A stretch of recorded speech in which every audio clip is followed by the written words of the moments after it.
Hey everybody, welcome back to the Nerdcast. It is Devin, broadcasting as always live from an undisclosed location in the center of Texas on a pretty chill Thursday evening.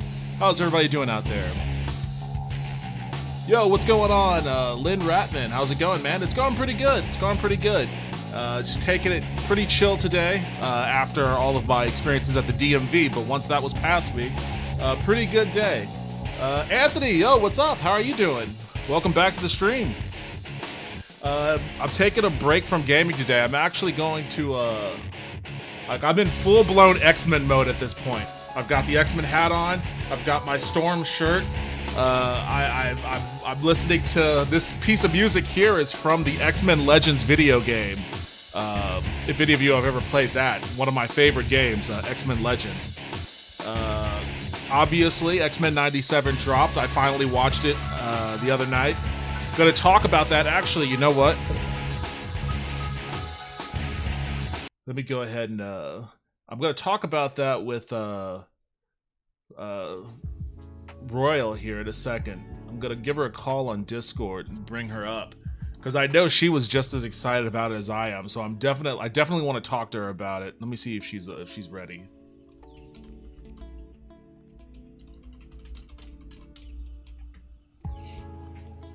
Man, I am so hyped over X-Men 97. I actually had fairly low expectations. I think maybe because Marvel has spent the past however many years just shitting the bed. Okay, let me see if I can do this then real quick.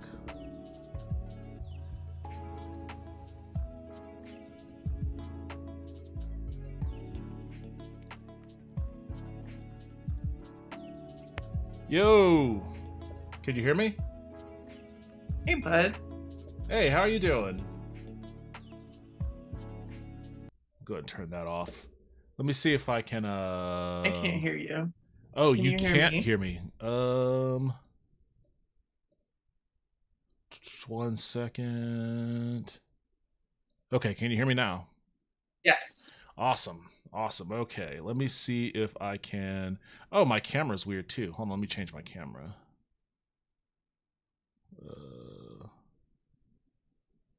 The fuck? Oh, it's starting to storm right now. Crazy. Really? Yeah, like I just hear the rain just started to smash up against my window here. We have a flood watch. I don't know if I'll be able to use this camera. Why? Come on. You have a flood watch? Is everything on? I mean, you're in Florida, so that's significantly scarier than here. I mean, I guess it's I don't know. It doesn't make sense to me because we don't have a chance of rain apparently until 9 in the morning. However, it did flood a year ago. And I think I showed you, but so if there's a chance that will happen again, they might say no class. Oh, That would be great. I didn't have to go to work because last time I almost got stuck at work when it was flooding. Someone did get stuck at my job and they had to stay there overnight. What a nightmare. Oh, that sounds awful. All yeah, right, let me see if I crazy. can share this here. Let's go to desktop view. All right, and then I'll just move my camera over the there we go. We'll do this the janky way. I don't know if you could see the stream or anything, but no, I wanted my my computer is in the Chrome Tab Scary range, so oh, I thought it might be best if I did not, but I could probably look at it on my phone. I don't know which camera I want to use. I guess I gotta use the Discord camera. It's weird. It shows off all my shit on my wall, including the X-Men thing I have hanging up right there. I have my old Weapon X Wolverine figure. I have my Gambit figure next to him, and then I have my old school placard right there with Cyclops and Havoc fighting each other. So this is X-Men mode. I really hope. Holy shit! I really hope I don't lose power. Oh my gosh. Yeah. Is it raining that hard? It's starting to. I guess you can't really hear it. I can't hear it. No. I mean, I can hear it through my headphones even. Wow. Yeah, it's starting to get pretty nuts out there. Anyways, let's see. Lynn Ratman on YouTube. Last time I went to the DMV, the camera broke when they took my picture. Oh man, that's not a self-esteem boost there, buddy. I'm sorry to hear My that. driver's license picture looks ridiculous. Mine like, always. Mine is like a full like mullet, Florida redneck, like hilarious. You're rocking a mullet in your driver's license picture? It looks, yeah, that's what it looks like. Are those storm earrings you've got? They are little lightning bolts. Nice. I like it. Are those just like lightning bolts that you found, or are they actually like part of like a? They're lightning bolts that I found. I tried to repaint them because they're originally like a duller color. Did it lightning? Okay. It did. Just yeah. Oh yeah, I saw it through your blinds. Yeah. Yeah. But I painted them with a bad color, so I gotta redo them. If I suddenly cut out, that's what happened. So oh, no. Just keep that in mind. Give them the forecast. Yeah, exactly. I need some of that level of control here. We could save the storm until after I'm done streaming, please. But yeah, so I am super hyped up over X-Men 97. And I was just starting to say I had low expectations for it. I didn't think it was going to be bad or anything, but I had fairly low expectations because I guess Marvel had just been shitting the bed for the past couple years. And I kind of got weary of comic book movies and TV shows and all that sort of stuff. So I didn't even watch it the night that it dropped. I was just that kind of disconnected. I was like, I'll watch it when I get to it. And I got to it finally, I think last night. I can't even remember when I watched it. I think I watched it last night. And I was blown away by it immediately, instantly. And you were in the Discord. You were also losing your mind over it. And I couldn't sleep. Like I was like, you couldn't sleep. Amped. Yeah, I was amped up because I watched it like yesterday was Wednesday, so it's Rampage and Collision. It was a special like night. So it was like long wrestling. I was working actually on the book. I was working on Murder of Crows. Murder of Crows, by the way, is a comic book that I wrote that Royal here is doing the art for. I'm super excited about it. Hopefully. I think I was texting you. I think it was like, please tell me what you want this to look like. Yeah. So I kind of, was doing that. Wrestling was on, and then I was like, I think I had seen maybe on Facebook or something that someone was like, oh yeah, this is out. And I was like, oh, let's watch this. And so after that, like, because it was a long show, it was like a double show for some reason. Yeah. And then so at a time when I would normally like go to bed, I watched those 2 episodes and I was like ready to run a mile. But I was like amped about it. I could not sleep for like until 2 a.m. I don't think I went to sleep. I was so stoked. That's so funny. You say that like it's late, and that's like that's when I'm like starting to get ready for bed. It's like, well, I guess it's 2 a.m. I should move in the direction of my bed. But yeah, I feel you on that. I'm with you. Well, you tell me. I guess what did you like the most about these first 2 episodes? The animation was super crisp. I really enjoyed. I think like what was very striking to me was the close-ups when Jubilee would be speaking. Yeah. And how like. Because I feel like, and I haven't seen the old show in a really long time, so it's not something I can easily compare it to, but I was like, oh, this looks so good. It keeps kind of the style of the old one, but it still looks like very modern, very crisp. Like, yeah, it was kind of like I'm glad that Kevin Feige, I guess, was like, get the original theme song. Yeah, they was terrific. They up-resed it a bit, but yeah, the theme song is back. Theme song was great. I was a little like put off at first because I noticed that like the way that I remembered the original, kind of like the characters coming in with along to the music, it was a little different. But then it was because they gave Morph an intro. Yeah, Morph and Bishop had an intro, so that kind of And Morph, changed, yeah.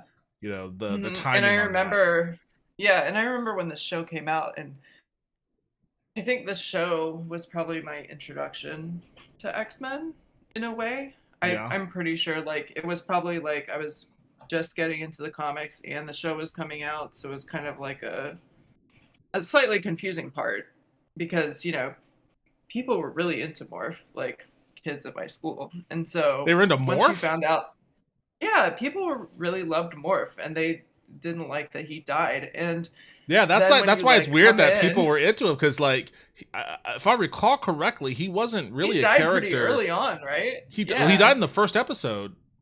Yeah. And, like, But he wasn't a character from the comic or anything, so he was like a character no, that and was that I think created that for the was show. also what was weird was that like he wasn't. I was like, "Where's Morph?" And people were like, "Oh, he's not. He's not. They just made him up for the cartoon."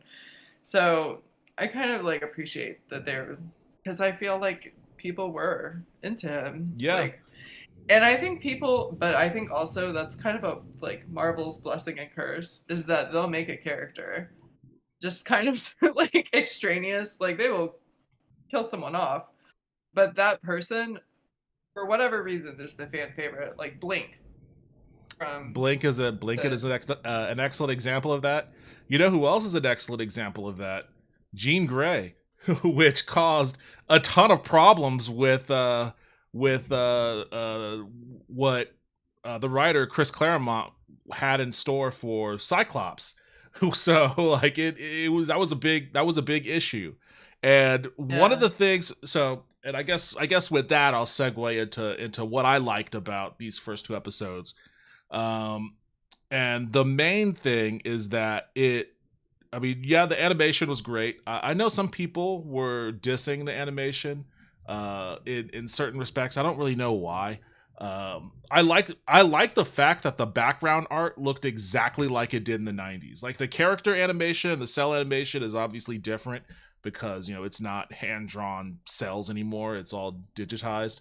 But the background art looked exactly like how it did in the it did, 90s show. especially the first. I feel like the first shot in the first episode Yeah, looked exactly. I was like, I exactly. feel like I've seen this shot 100% before. Right. It was like, oh, I'm watching the next episode from, you know, the original series, you Yeah, know, which and is a that's a great kind of feeling. also like, yeah, a nostalgia hit. You're like, oh, Yeah. like you're immediately like back in your living room, just like, oh hell yeah, what's gonna happen? And that's cool too because you didn't know what was gonna happen. You Yeah. were kind of Yeah. like moving And, along. And I think another thing that's good about what I really liked about the show is that if you had like read the comics back in the 90s, there would be it's kind of like they're kind of pulling little bits and pieces from different storylines and kind of like melding them together in a way that's like fun, new, and exciting. yeah. For me, it was anyway. Like I said, when I was flipping out in the Discord behind a spoiler, and I was like, the executioner Oh, by reveal, the I way, was all losing my mind. all spoilers here. They're gonna be a bunch of spoilers. I don't like masking my criticism behind not spoiling things because then I can't really fully express my opinion. So I spoil everything. These are gonna be spoilers. So go for it. You were Yeah, talking about the I executioner. yeah, executioner reveal because I was like he puts the fucking mask on and I was like, oh shit! Like I Wait. was losing it down here at Oh the wait. guy who, yeah. Who was the Oh, was the executioner someone? he was I've been talking about this all day, so I'm sorry. Um, Executioner, I think debuted in Uncanny X-Men Annual number 17. Oh yeah, yeah. I'm Um, familiar with the executioner, which is but why I don't. I was like, this guy would never whoop Cyclops' ass like that. What are you talking about? The executioner? Come on. I was like, but the only concept I have from him is Annual number 17. So I was Yeah. like, oh shit, like it was for real for me. And then I spent today, like, I was like, okay, and I was trying to track forward because in my mind I was confused about because I was like, oh, this is the beginning of Executioner's song, but Executioner's song is has unrelated nothing to do the with character. Executioner, which always confused me as a kid. Yeah, and so I was like, who is this character? Because I only know him from the annual, where he comes in and is the person who is responsible for Colossus being unable to transform back into a human form. Yeah. Which is also part of, I think, the like that and Illyana dying kind of leading up to him joining Magneto. I really also appreciated the big M like Magneto costume. Blast from the Past. Magneto looked great. Like very terrific. I like that little tension with him and Rogue. Let me see if there's just a good like little way nods for people who, you know, are familiar with those storylines.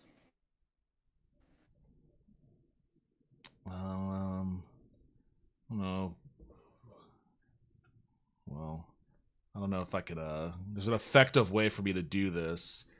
I know that when this was a while ago. When I was doing oh,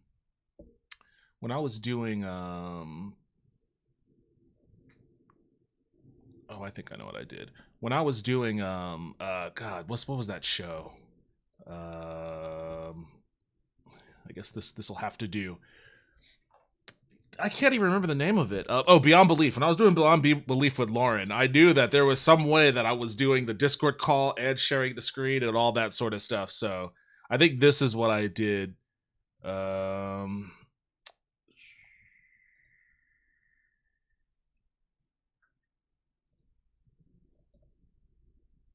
you still see the screen share?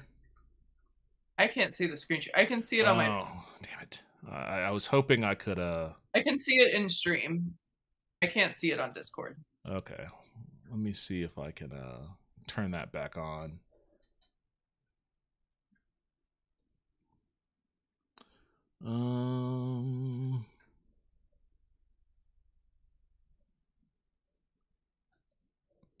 I was really hoping I could I shouldn't have. Here we go.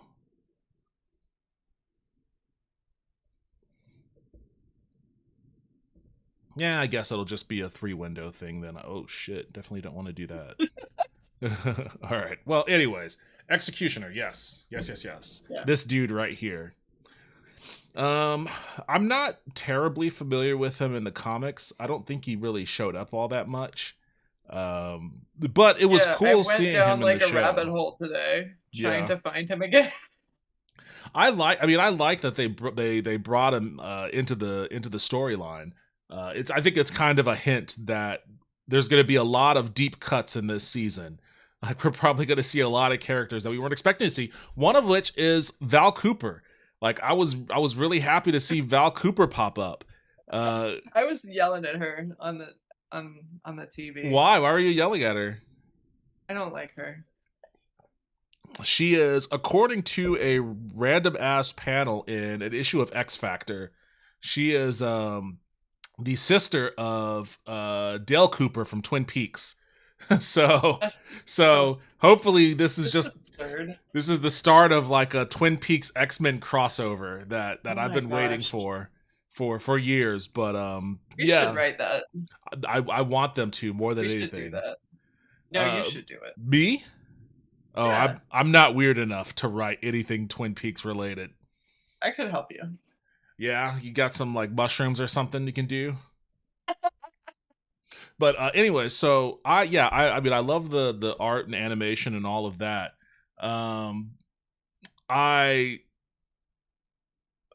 to think of like going into it, I didn't quite know how heavy they were gonna try to lean on like nostalgia. Like, because it could have gone like that's the danger with resurrecting something like X-Men, and you know they called it 97. They were very obviously trying to play to like the nostalgia angle, and part of me was like, oh, this is just gonna be like a cheap cash grab or whatever, and that's why I didn't really have much of an interest. They had comic books like that too. I think there was a series called like X-Men 92 or something like that. 92. Yeah, and I just didn't get into it. It just felt forced. And I felt like this baby was gonna go the same route, but no, they actually did an amazing job. Like it's really well written. it's written in a way that feels like it's a more mature version of that earlier cartoon. Like It really the is. the dialogue feels more natural. There's definitely a lot more attention spent between characters conversing back and forth, more than there was in like the earlier show, which made it feel like Jubilee and Sunspot had some cool little moments together where it was like, oh, they're really fleshing out both of these characters. Yo, flashing design 8. Thank you for the follow. I appreciate that. Thank you and welcome. But They're little hot doggies. Yeah, yeah, I have my weenie dog animation there. Unfortunately, I don't have the weenie dogs here with me, but maybe next time. But anyways, yeah, like I appreciated all of that, and then more than anything, I appreciated that they finally started to get Cyclops right. Like I feel like I've been alone in the trenches for years fighting the fight about Cyclops being I don't think so. I underserved. don't think you've been alone. It's I been think like me and people maybe really two like other him. people. Like most everybody else's introduction into Cyclops was either the character from the cartoon who was like, you know, a really stuffy Poindexter, and you know, you didn't really get a sense of where that character came from or what he was even capable of, because you know they just, animation was pretty stiff back then. They didn't really know what to do with Cyclops other than shoot blasts out of his eyes. And then like the Fox movies, which did him even dirtier, you know, like they Oh well, yeah. I stopped after the first one. yeah. I mean, I didn't watch any other ones. I guess he died in the third one, at the very beginning of the third one. So yeah, That's they crazy. definitely messed his character up They then. would kill him off in a third movie, but Yeah, I mean, I just found out today that they made a New Mutants movie. wait, you just found that out today? Yeah, I hadn't even heard of it. Oh wow. I did I like that movie? I don't think I liked it, but I don't think I disliked it. They tried to adapt what was it? I forget what it's called, the Demon Bear saga from New Mutants, which is like its most popular story arc. And they did an okay job, but you're fine not having seen it too. Do you remember the really cheesy Generation X made for TV movie? Yes, because I have that recorded on a VHS somewhere. Like I think it's in that closet. Same. Yeah, I was so excited about that when it was. Me too. I was stoked on it. And it was fucking awful. It was one of the worst things I've ever seen. But like I was so excited beforehand because you know it didn't seem like they were pulling punches because every member was cast. Like they had Banshee, White Queen, they had, you know, Skin, and you know everybody was in it. So I was like, oh okay, so this isn't going to be one of those weird adaptations where it's like two recognizable people then a bunch of nobodies they made up for the show. Yeah, they made it up. And the book was so good at the beginning. Like yeah, I liked it a lot. Book. Yeah. It was great with Chris Bachalo, and I don't know who was writing it. Did that guy? Terrific. I feel like maybe let me check before.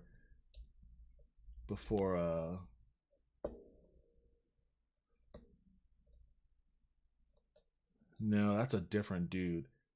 I can't remember how to spell this guy's name.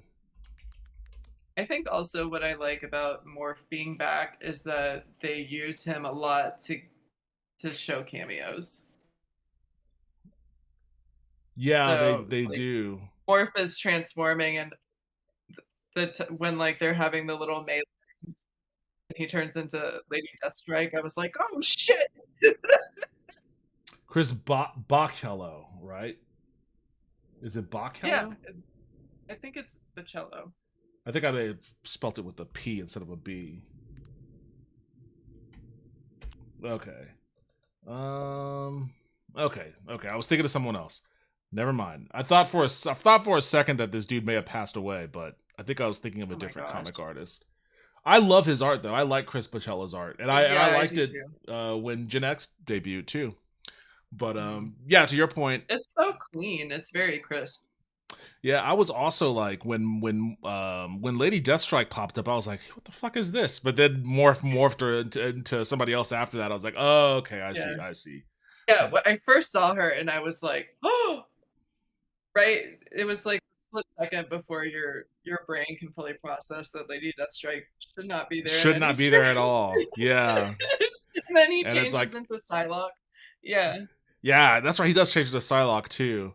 You know, he changes into when the plane blows up, he changes into Archangel, which, you Yeah. know, that's my favorite version of that character. So I It was like, confused me for a minute. did it? Yeah, because I was like, "Where the hell did Warren come from? Has Warren been here this whole time?" And then A part of me wonders because like the writers have always said that this is like a continuation of the earlier show, but I wonder how strict they're going to adhere to that because the earlier show, some of the classic X-Men characters kind of have a different relationship than, you know, they do in the comics, and even like in a sense how they're alluded to in the show. So I'm not sure how strict they're going. Like, you know, what are they going to do when X Factor made an appearance in the original cartoon? Cyclops had no idea who Havoc was. You know, they didn't know they were brothers. They just started fighting each other, and they realized their powers didn't work on one another. And then they're like, "Who cares?" and kept fighting each other. So, do they know they're brothers yet, I or remember do that they not? episode. So, like, there's some stuff like that that I'm curious about how they're going to flesh that out. But so far, just starting off from you know the first episode, I like that they made a concerted effort to both downplay Wolverine, which is good because he's been in the spotlight, you know, pretty much since 2000. Yeah, They fan favorite. fan favorite, you know, he'll get his due eventually, but for now they downplayed Wolverine. They showed everybody what Cyclops could do. Like he had a couple of really cool moments, and like everybody on my Twitter feed is popping off about him now, so that makes me really happy. It's like, oh, he's finally getting some recognition. Um, and then they I also, remember we had like in this stream, and I think you clipped it, like a conversation about his craziness. yes, And I think that like that touch of like Scott Summers being a psycho is absolutely shown in the in this. Like he's just insane. a little I bit. will I want do. them to go all the way though. Because like I that's, really like that crazy Sentinel animation where like the Sentinel is like half oh, it's like a on zombie and like sentinel. twitching. It looks crazy as hell. Yeah, Yeah, perfect. like I so this so for okay, so just talking about Cyclops' character, this show comes the closest to getting his character like right, but like it's still it's not quite there completely. But what the fuck is going on here? It's not quite there. Why are you doing this? Stop doing this. Why is the Opera browser so fucking weird? You just opened up 7 windows because I'm trying to merge. All right, I'll just close that then, and then put that there, so I can have my little Cyclops animation playing as well. Um, so Cyclops is closer to his character to what I know his character to be in this, but it still takes place. So it feels like, and we could talk about. We're definitely going to talk about, you know, Storm and you know where they're going with her character. Hmm. And you know what I was originally going to say when I was talking about what I like the most about the show is that for years I've been saying that there were 3 main X-Men story arcs that I've been wanting to see them do adaptations of, and it feels like they're on the road to doing those adaptations. Like I'm super excited to see them do to just don't hold back, do Mutant Massacre, do Fall of the Mutants, and then do Inferno. Like that's all I want to see them do. And they're kind of going backwards. I don't know what they're going to do with the Cyclops character in that respect, because, and I guess maybe I can give a little bit of lore on what I mean by that. this Cyclops that everybody sees here is this is a Cyclops that has gone through a lot of shit, and by the time he gets to this point, he chills out a little bit. He's not quite as psychotic. He's dealing with a lot of stuff as a result of what happened in Inferno and all of that, but he's a much more chill person for the most part. Everything that led up to that, though, was a result of the Dark Phoenix saga.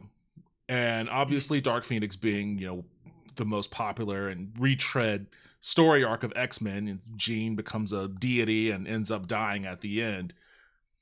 Chris Claremont, the famous writer for X-Men during that saga, or during his run, really, his intention was that with Jean dead, Scott retires from the X-Men, he marries Madeline Pryor, he moves to Alaska, he works for his grandparents, and he's just like a reserve member of the X-Men for emergencies only. But his story with the X-Men was supposed to be done. But he was sailing away with his little wife. Yep. But chilling. The Dark Phoenix saga was so popular that Marvel forced Chris Claremont to bring Jean Grey back. And he didn't know how to do that, in a way that wouldn't completely destroy the life that he built for Cyclops on the side, which is where you get the whole Madeline Pryor Goblin Queen story from. Yeah, the Inferno stuff. And unfortunately, during the course of what happens in Inferno, it turns Cyclops' character into a real scumbag. He becomes a real piece of shit throughout the course of that arc, because he leaves his wife, he abandons his kid, he goes running off with Jean again, and then she's you feel sorry for Madeline because all the shit she's dealing with I don't want to spoil too much. She's having a crisis because she doesn't I remember pre-Inferno when Scott reveals that his fiance was Jean Grey and she passed, and he shows her a picture and she's like, that's me. Yeah, she freaks out. I think she punches him too. She's like, I need time. She pushes him away. Yeah. It freaks her out. It freaks her out. Which is understandable. Yeah. It's 1,000,000% understandable. Especially when the dude leaves her for the woman that looks like her. So what could you say? But isn't the Goblin Queen kind of Madeline Pryor, a Mr. Sinister? I haven't read that in a long time. Yeah. So, and again, this is spoilers for the comics. I don't know what the cartoon is gonna go, what direction the cartoon's gonna take it, but as far as the comics are concerned, Madeline Pryor was a clone of Jean Grey that Sinister created, ostensibly because Sinister has always, he's a geneticist and he has always coveted Summer's genealogy, and he's wanted to create a perfect mutant, of which I've got ACAB going. There's no surprise there. Hey, what's up, Taco? Hey, Taco. How you doing? Welcome back to the stream. Zeke on YouTube. I didn't know Cyclops was that cool. See, exactly, Zeke. And that's why I'm so happy, because everybody is starting to figure out how cool he actually is. I've dressed up as Cyclops for Halloween twice now. I dressed up as the Grant Morrison Cyclops, and I dressed up as the classic blue suit Cyclops. So I'm glad that I'm not, alone on an island anymore. And I went out as classic, I went out as the classic Cyclops, and people kept looking at me going, Frozone. I was like, no, I'm not Frozone, okay? It's Cyclops. I'm so sorry that happened to you. No, it's hilarious. I think it's funny. But that's just, people. I was Storm for Halloween, I think in 1996. Oh, really? The most homemade ass costume. Wait, which version of Storm? The white Jim Lee. Okay. Yeah, because I also think there's going to be some I think I couldn't get a white wig, and I had spray painted that blonde one. It was extremely You spray painted a wig? Can you do that? I guess you can. Yeah, I mean, not with good results. Why wouldn't you dye it? Because you can't really dye. You can't like bleach a wig. Okay, interesting. Yeah, you can. I feel because in 1996, like the wig knowledge that I had was very limited. Fair enough. I won't press you on Yeah. your wig etiquette. No, I mean these days it would be way easier to have like a Storm cosplay, but like as a I'm like in a store trying to find some kind of like Yeah. thing that goes together and making little like cardboard X's or whatever. Like hold on with tape. Yeah. No, I've been there. And with my Grant Morrison, I mean, I had a janky jacket that they created because of I think it was. Can you pull that costume up so I can see it? Sure. Let me see. Oh, actually, like, because I don't know off the top. Like when you say Grant Morrison Cyclops. Yeah, hold on a second. Let me see if I can. I don't know if I have it on. I don't think I have that on my Instagram. You know what? I might have it. Actually, I'll just text it to myself. Please hold. This is where I play hold music. Let me see. Anyways, a part of what I was talking about, what I was originally getting at is like, I'm super stoked that they're doing it looks like they're doing my favorite story arcs. Feels like they might be going a little bit in reverse with Storm's character. As soon as the Executioner aimed that gun at Magneto, I knew exactly what was happening. I was like, oh, I know exactly what's coming next. And I think, are you the one who told me they were doing Life Death? No, I didn't tell you that. Somebody else. Like someone told me, because I was telling my mentor, my div school mentor, I was like, dude, they're doing Life Death, and he's like, how? And then like that happened, and as soon as it happened, I was like, oh, this is gonna segue into Life Death. Yeah. I don't know why. And it took me a minute to think about it because in the original, it's Forge just created this gun. That's the thing. It takes away your powers. They shoot it at Rogue because she is at that time still a villain who is kind of becoming integrated into the X-Men. Yeah. Storm pushes her out of the way. It's Storm. Forge takes her to recover in his very fancy house, and then she discovers he's the one who invented that and knocks his ass out. Yeah. Because important information to know prior to that, Storm and Forge had a pretty serious relationship. Yeah. Yo, Sedentary Core F, thank you for the follow. I appreciate that. Welcome to the stream. Yeah, prior to that, Forge and Storm had a pretty serious relationship. So, I mean, that was the whole thing. Yeah, that was the end of that, pretty much. Well, they were off and on for a while. They were off and on. I think he was still upset when they did that very bad storyline where they were retconning Storm and Black Panther as a relationship so they could get married. That's not canon in my head. That's same. That's not canon for me. So it's absurd to me. I was like, get out of here. But I looked at it and Forge is like, well, time to mope somewhere else. Well, so here's what my hypothesis is. I think that let's see, is there a way I can share this without? I would say also original Life Death is a pretty good little storyline because it's only a couple issues and it's a good like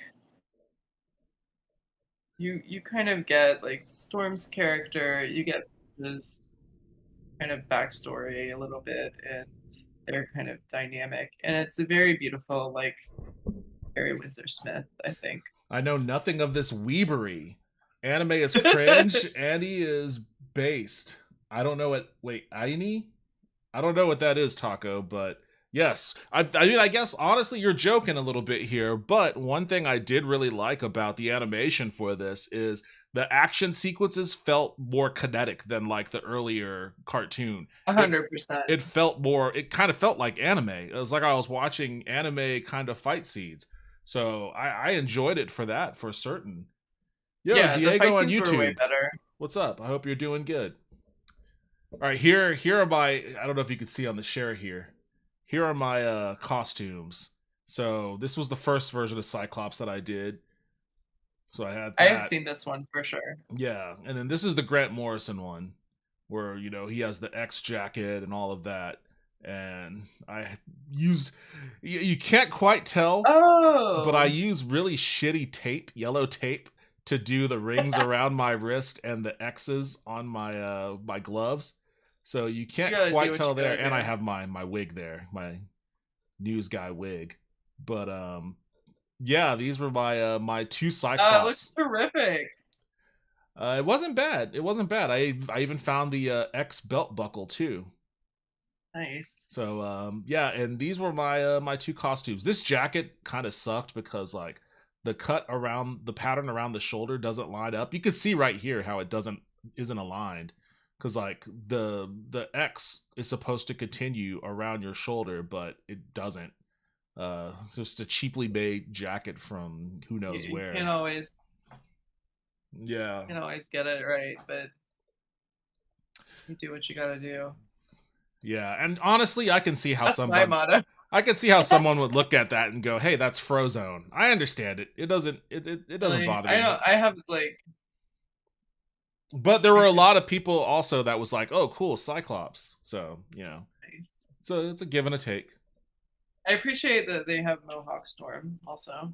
Well, and that's the other part is so Storm's the character combo arc of like the Mohawk with the old 90s Jim Lee costume. Yeah, and I love that costume too. And I think we're gonna see it. I hope. I guess in continuing with Cyclops' character arc is like after Jean dies, like he goes into like a depression, and he ends up leaving the team. Actually, that coincides with somebody on Twitter posted. They posted this video, this fight of Cyclops in X-Men 97, and they were like, I didn't know Cyclops why did it take this long for Cyclops to fight like this, or something like that. They were just talking about how much of a badass he is. And then I mentioned in the response to that is like, you know, it is awesome. Like, and I'm glad they finally show you what he could do. And it's important because Cyclops ends up getting his ass kicked by a powerless Storm, which is how she takes the leadership from the X-Men from him, you know? And like Storm's character arc and Cyclops kind of coincide with one another, and they're kind of a little bit in the opposite directions. So Cyclops, the longtime team leader, kind of loses his way. He goes off on an adventure on his own after leaving the X-Men. Like he creates X Factor, which is this whole other fucked up thing. Like X Factor initially is all about, it's the original X-Men, but they're in disguise as humans, and they market themselves to people as mutant hunters. Like, if you have a problem with mutants, call X Factor, we'll come deal with them. And they use that as a front, basically. It's a government branch, right? It doesn't become a government branch until later. It starts off as a private sector company that's funded by Warren Worthington, by Angel. So they use his money to create this front company that advertises itself as mutant hunters. So whenever people are like, oh, we got mutant problem, they're like, we'll take care of it. Nobody knows they're mutants. They pose as humans, but they find the mutant that, you know, they're getting summoned for. And then instead of like, you know, killing them or whatever, they basically take them and then rescue them and, you know, either recruit them to join the X-Men or go to Xavier's school or get them somewhere to safety. So it was this whole psyop operation that they were running, but it ended up creating like more harm than good because, you know, they were basically marketing themselves as, you know, mutant exterminators, and you know, it caused all sorts of weird social problems. So X Factor started off as something a little misguided, but during the course of him, you know, in X Factor, you know, Madeline Pryor, you know, he ditches her, and he ends up having he has a kid with her, before he abandons her. But then the kid gets, kidnapped by Apocalypse. All this other weird shit happens, and he just goes through a terrible fucking time. Because that's Cable, right? Yes, that's Cable. Yeah. This is what I don't know the show is going to do, because obviously they're going to go that route with how the second episode ended. Yeah, I was actually wondering if that, like, Jean that shows up was going to be Rachel Summers. Yeah. But No. I don't know. It would be interesting if they touch on Rachel Summers, because even I'm confused about what's going on there. The Rachel Summers kind of thing was, I feel like she looked really crazy because she was from the future. So I don't know that they would necessarily go that route if that were Rachel Summers. Yeah, I know she was from the future, and she looked cool. I mean, she was definitely like... Yeah, she had the little spikes. Yeah, she had like a red bodysuit with the black spikes, and she had like a red mullet or something like that. She had a little buzz cut. I think she did have a mullet a little bit. Yeah, she was 80s coded for certain. Throwing out a rat tail or something. Yeah, so... Kind of 80s punk a little bit. Oh, very 80s punk. Well, but that was also in keeping with the general vibe of the 80s X-Men, because Storm went that way. When Storm joined the X-Men, she was revered as a goddess from Africa, and she did not want to wear clothes. She didn't want to wear clothes. She was very much so a nudist, and a spiritualist, and all of that sort of stuff. I really love her little like attic room with all her plants. She lived. She had the window and she could just fly out. Yeah, she could open the sunroof and have rain fall in and water the plants and stuff. Like she had a really nice setup there at the X Mansion. But when she encountered Yukio in Japan, that was when she got a taste of like the dark side of life, I guess. And they're the cutest little couple. They are, and I don't know if that's going to be a part. Like she in the cartoon.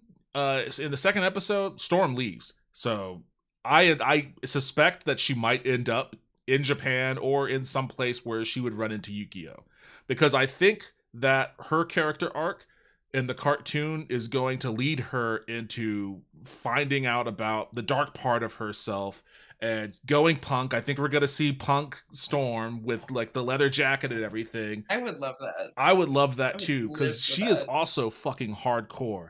Like Storm is hardcore. 100%. Like, and 100%. Unfortunately, they already did the Morlock fight in the original series with Storm and Callisto.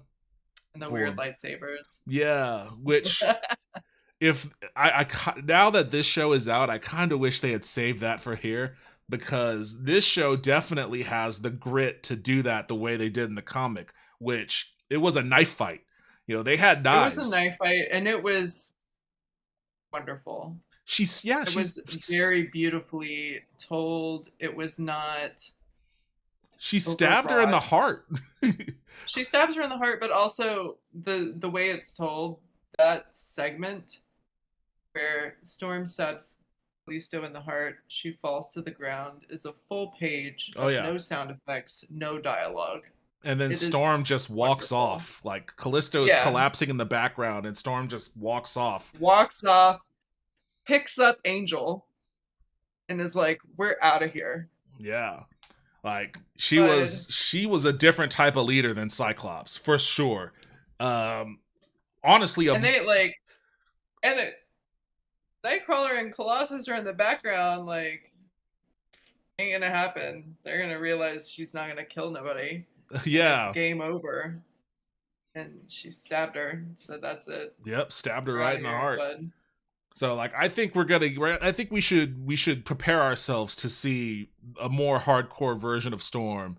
They never really completely explored that version in the original cartoon, so I think that this is what they're building up to.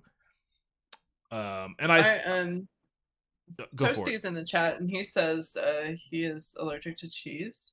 You're allergic to cheese. Hello, it is me, and I ate a bunch of cheese. They have learned nothing from this incident. Well, welcome back to the stream, Toaster, and you should probably at some point Take a Lactaid. yeah, take a Lactaid or ease up off the cheese. I mean, I like cheese too, but ease up off the cheese. If your organs are hurting, then that's an issue. And cheese, it's hard to say no to. I don't know what a Lactaid is. You might want to Google it. You mean X Factor in MVC? What's Marvel vs. Capcom? I didn't know X Factor was in. I mean, I haven't played Marvel vs. Capcom in so long. I forget who is even in it. Fantastic Four, nothing. I'm sorry, but I hate the Fantastic Four. I'm not a Fantastic Four. For some reason. Me too. And I have tried, but it's just so lame to me. You've tried harder than I have. I tried. So I don't know. Maybe the MCU movie will change my mind, but I doubt it.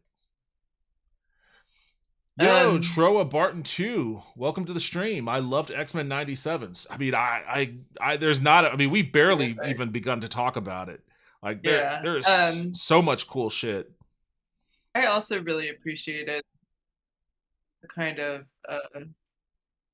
tension between Magneto, Cyclops, and how Rogue is kind of a go-between, because that's how it was at the beginning of the Jim Lee arc. Yeah. Like, there's a lot of misunderstandings happening, and Rogue is kind of the voice of reason, and it doesn't do much. Yeah. I would also like to say during the tribunal, the one guy was like, that's the one who's reading the books about stuff. He's scanning books and reading them out, and they nailed that guy perfectly. The one reading the books about stuff? Wait, what? Like your little steamy, I can't wait to have in my mouth. Yeah, you know what? Now that you mention it, I thought that exact same thing when that was happening. I was like, oh, it's that guy. My wife is lactose intolerant and she doesn't let it stop her. She likes cheese and ice cream. We're an oat milk household though. I do I love cheese too. I haven't eaten ice cream in probably years at this point.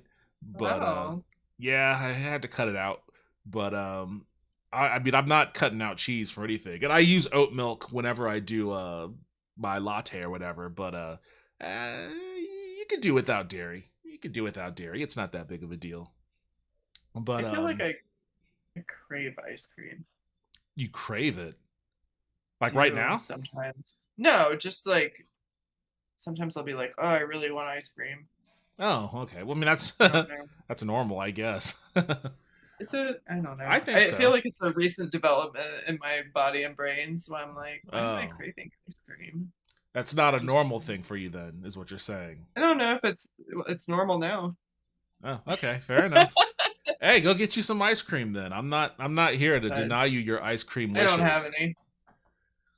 Because I'm like, I don't need ice cream, and then I don't buy it, and then I'm just sitting here like, why didn't I buy ice cream? Speaking of ice cream, there's Iceman. See, that's another thing is like, so in the original cartoon, Iceman, he makes an appearance in the X Factor episode actually, because I guess he and I think I do remember that. Yeah, I believe he and Polaris were a supposed item. She disappeared. He didn't know where she went off to, but she ended up, running off with X Factor. She was with Havoc then. And so when the X-Men and Iceman fought X Factor, there was never any illusion that Iceman was like an X-Man at some point in time. They just kind of treated him like he was an ancillary mutant who just showed up. So I guess in the canon of the X-Men cartoon world, I don't think Iceman was ever officially an X-Man. So I feel like that's how he's been treated as a character in general. Not quite. He's been I mean, I remember I don't know what they've done with him lately, but I remember they tried to juice him up a bit when they had the White Queen, Emma Frost, take over his body. And like I guess he's technically an Omega level mutant, isn't he? Like, no, I do know that like he could freeze the entire planet. her being like taking over his brain or whatever happened, he was like, I had no idea that I had this much power. Yeah. He's but like it's crazy powerful. That's around the time I stopped reading, so I don't have an update for that. Let me see. Oh, this has a bunch of fucking information that I don't know if it's what I'm looking for. I think that he is Omega level. Like, he has the ability to basically freeze the entire planet like a couple times over. But I don't know, like, his story, he was kind of like an ancillary character that nobody really cared about, which is why they tried to like make him super powerful. But then I don't think people really cared about him all that much still. Necessary. Yeah, I don't think people really, I don't know. I don't feel like people have a depth of feeling for him like they do for other X-Men characters. Yeah, which is a bummer. I mean, I guess, you know, not everybody needs to be a spotlight character, I suppose. But I think he's an interesting character, at least. I don't know if they'll bring him back, but I mean, I like Iceman. Like, the original X-Men,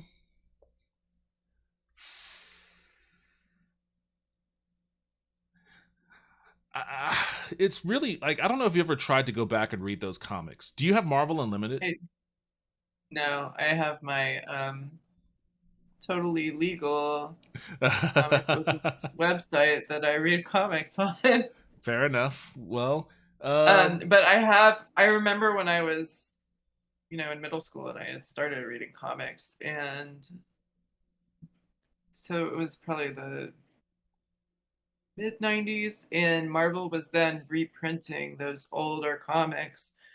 So I had a reprint of that original first X-Men, like Amazing Fantasy, first appearance of Spider-Man. Yeah. Like things like that, first Iron Man, because Marvel was reprinting them. So I did read that like original, probably first issue, but I haven't kind of like continued because, you know, it's just Jean, and I feel like I was reading comics for lady characters, and yeah, she doesn't give you a whole lot. She doesn't give you a whole lot in those earlier, which is why it's exactly why Chris Claremont did the Dark Phoenix saga, is because she was always kind of like an afterthought character that didn't really do much. And, you know, he created that whole saga to both make her stronger and to give her a little bit more of an interesting kind of dilemma with respect to like her feeding into the dark side of herself, and to make her the centerpiece. I think what is interesting to me, because I only recently read the Dark Phoenix saga. Yeah. And I know that the cartoon did it, and I guess the movies have done it very unsuccessfully. I haven't seen the Dark Phoenix saga play out in the live action movies, but when I read the Dark Phoenix saga, what stood out to me is that a lot of it is from Jean's point of view. Yeah. A lot of it is her internal monologue. And so when you're not getting that kind of personal kind of, I have wiped out an entire planet and what that means to you as an individual, I think that probably gets lost in translation hugely. Yeah, that's an issue because you know, destroying an entire planet worth of people is kind of a hard thing for someone who calls themselves a hero to come back from, right? And, you know, that's a big kind of, that's the key part. It's like she's on trial for murdering a planet. And you know, it's necessary at that time for her to, you know, have the fate that she ended up having, because, you know, she paid a price, right? Like she did a horrible thing and she paid a price. And some of that is like, you get this because Jean Grey as a character is very like stand up, kind of almost boring character, really, on the face. Yeah.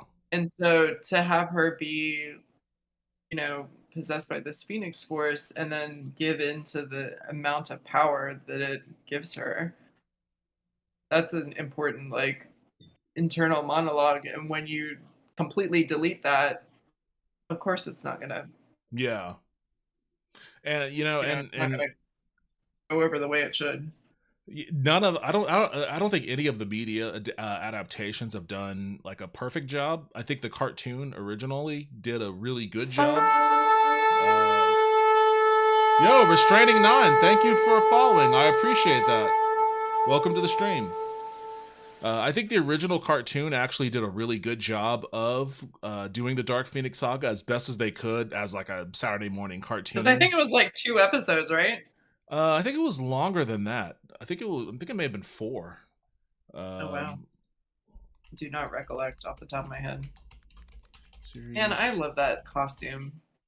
I love Magneto's little M costume.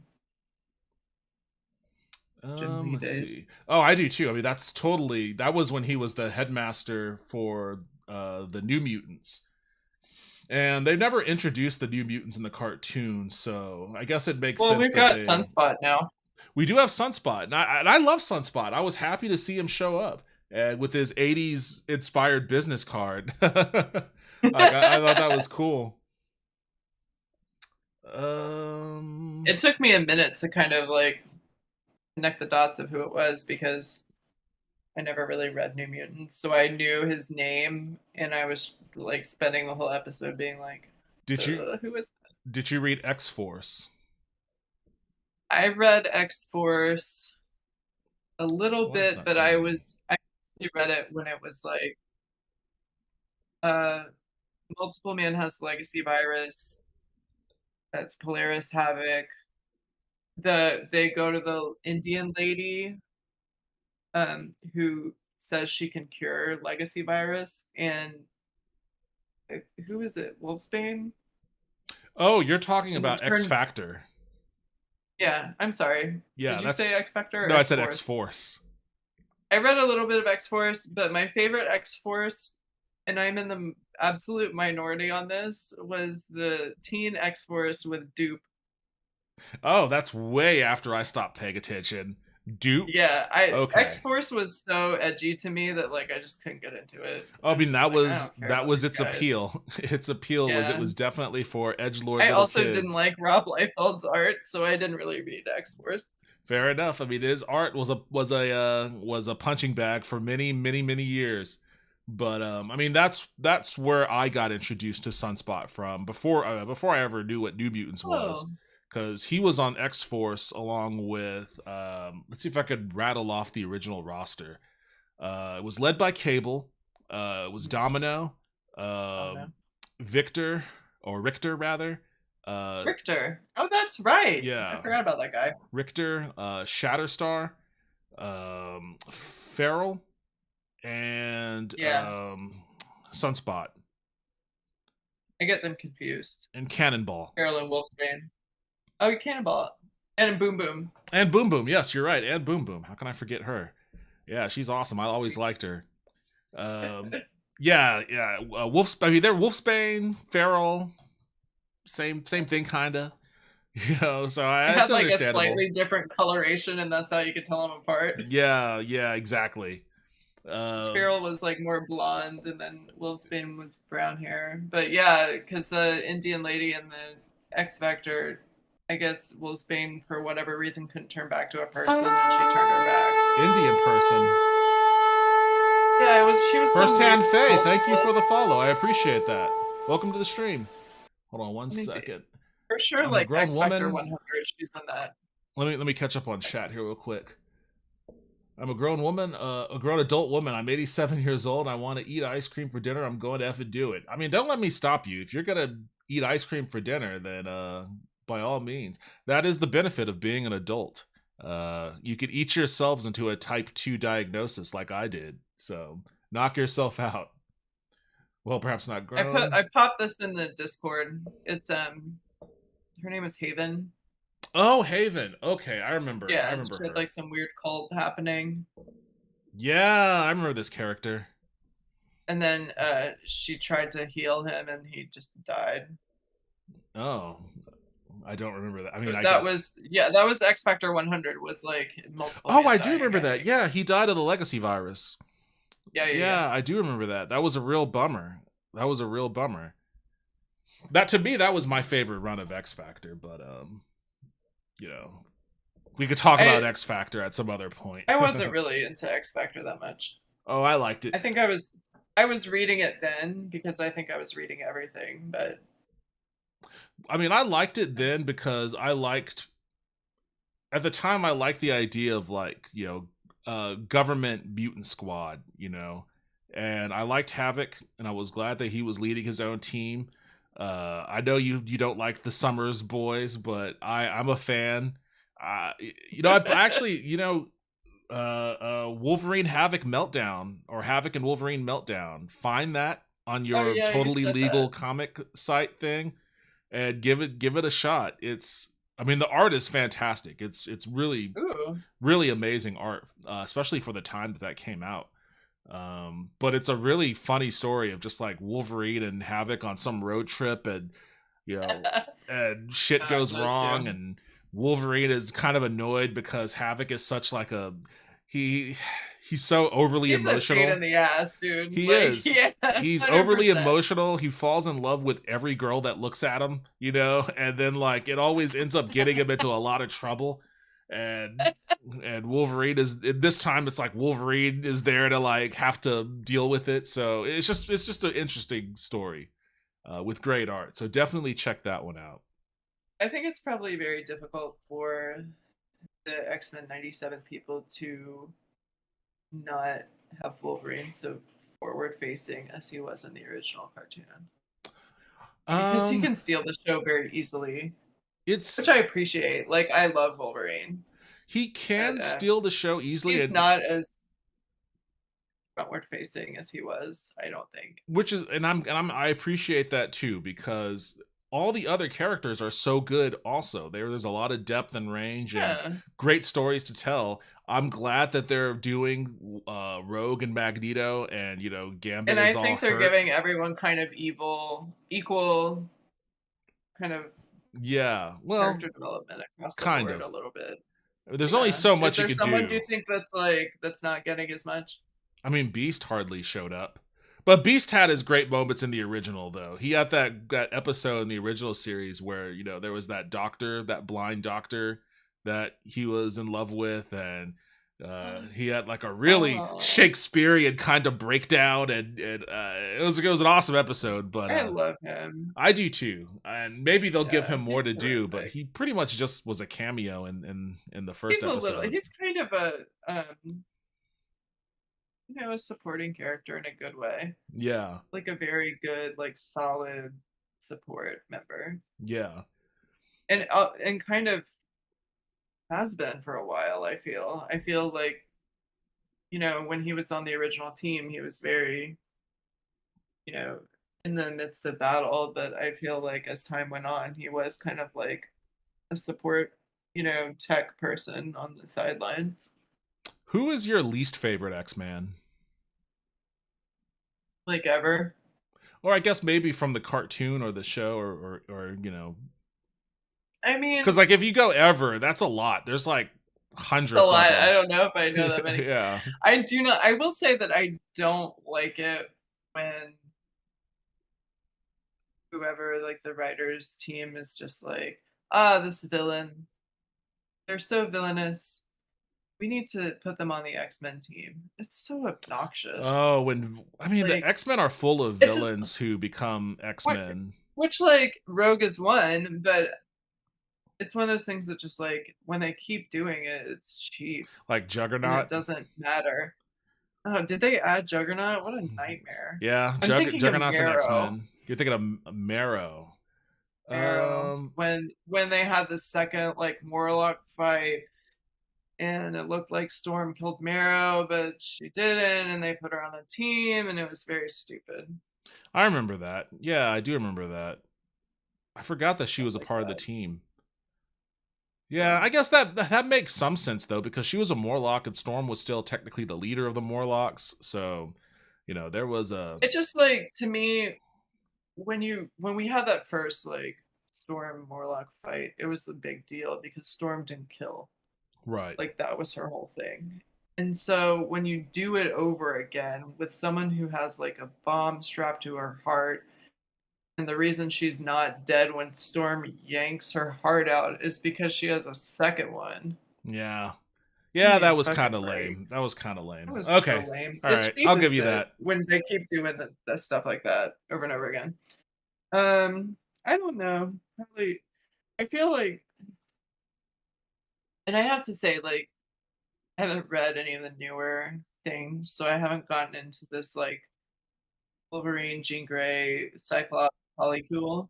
But I get like kind of tired of those two, of Cyclops and Jean Grey.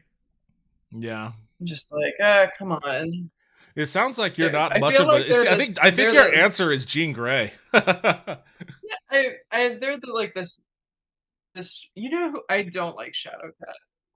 Oh, that's a great answer. I don't really care for her either. Like, yeah, I don't like her either. I don't like. Was she in the cartoon? I know she was the central part of the 80s X-Men cartoon. I don't know if you ever saw that one. The 80s X-Men cartoon where Wolverine was voiced by an Australian guy. Was it the X-Men Saving the Day? Yes. X-Men Saving the Day. Yeah, that one, which I think I also have on VHS somewhere. But yeah, I don't like her either. So that's a good answer. I can't recall if she was ever in the original. It's funny to me that you don't like her because I feel like men love Shadowcat. Why? I don't know. I just feel like every time I'm like, oh, Shadowcat, whatever, and people are like, how can you? I guess I like her as basically she played a big role in Wolverine's character development. And in that regard, she's good, you know. But other than that, I prefer, if I'm gonna go for like surrogate female children that Wolverine played mentor to, I would go with Jubilee. 100%. Yeah. They have a perfect dynamic. Yeah, and I like their little dynamic. I really don't know what they're gonna do, because obviously they're leaning into Jubilee pretty heavily in the cartoon so far. Like, her and Sunspot have really good chemistry. You know, they're showcasing her powers a little bit outside of combat and all of that. So it's like, okay, they're trying to give us more Jubilee, but to what extent? Because in my view, her best stories, it gets weird. It gets weird with her at X-Men. Like, she becomes a vampire at a certain point. That's what I heard. Yeah. I keep hearing. Yeah, and all of that is just kind of like, okay, maybe we could just leave that over there, you know. Maybe when we get desperate, we can go into the vampire story arc. But, you know, outside of when she joins Generation X, all the cool stuff that she's involved with is when she's with Wolverine and Madripoor, which, you know, is a story arc that I don't.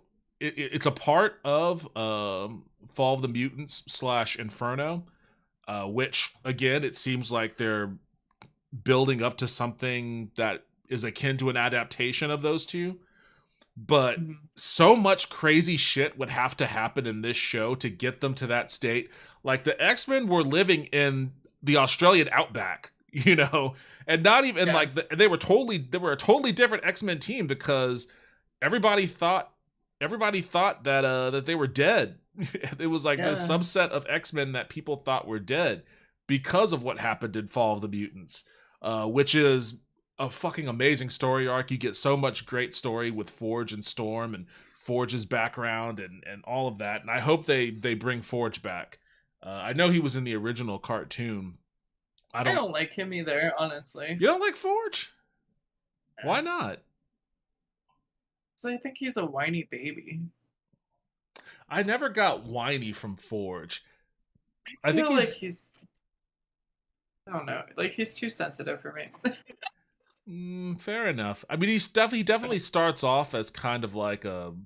I can understand it a little bit. He's kind of like a fuck boy a little bit. That's very accurate, I feel. Yeah, I could see that. I feel like he just can't. Like he's very trifling a little bit. And because it's like Storm Mystique, Storm Mystique, Storm Mystique. What am I doing? I don't know. Yeah, I guess maybe invent a gun. I like the fact that he just creates a bunch of random crazy shit though. So like, yeah, I think that's cool. I think that's cool. I like his Vietnam background. That's crazy. A really dark story. That was a crazy little element of Life Death is that like Storm accidentally sets off the Vietnam War simulation. Like, why do you have this? It's well, I mean, it's a fucking crazy dark background for any character, honestly. And I don't know if they'll do that in the show. Probably not. I mean, there's a lot of stuff. There's a lot of stuff they could do that, it's just probably there's too much and they have to pick and choose. Yeah. But if they are going the life death route, oh man, I mean, the whole point of that is, Storm has to figure out how to live as without her powers. What to do next? She has lived as a goddess for so long, and now she doesn't feel the elements around her. And in the comic, she doesn't leave the X-Men. Like, she fights for leadership of the X-Men against Cyclops because it's all she has left at that point. She doesn't know what else to do, and it's kind of the same for Cyclops. Like, he had just lost Jean, and he doesn't know what else to do. Like, all he has left. Yeah, it's very emotional, kind of. Yeah. Like, they were both fighting for the one thing they had left, and at the end of the day, she beat him, and she became the leader of the X-Men, and Cyclops, hit the bricks. So, I don't know if that's what they're building up to. I feel like showcasing Cyclops' fighting ability is kind of playing up what will eventually be a fight for the leadership of the X-Men. So I feel like that might... Although Magneto is kind of an additional... Yeah, I guess in the comics he didn't play a factor in that because he was more leading New Mutants and the X-Men were doing their own thing. I don't know how they'll fold him into that. Yeah, I'm not sure if they would necessarily go the like Cyclops versus Storm route for leadership, because it seems like the introduction of Magneto is kind of to segue Jean and Scott into parenthood. That's kind of so. Well, I mean, because that's something that like I don't think they really examined. I'm kind of interested in how they will play that out. I would agree with you if they didn't introduce the other Jean Grey at the end of that episode. Oh, fair. Yeah. Because I'm looking forward to seeing what's going on there. Yeah, I feel like the whole Jean and Scott leaving the X-Men is out the window at this point. Like, there's other shit going on now, and who knows how it's going to unfold there. Yeah, I don't know. I'm interested to see, though, because I think they're doing, like I said, they're kind of remixing things that we know from the comics in unique ways. Yeah. That we wouldn't necessarily anticipate. Yeah. I noticed that they did show some blood in one of the fights, for sure. Yeah, when Cyclops was getting his ass beat by the Executioner, he was like... Yeah, but also in the first episode where they're having the fight with the normie people, like the regular humans, I thought what they were doing was using Cyclops' optic blast as like a substitute almost, and I was like, oh, that's very clever.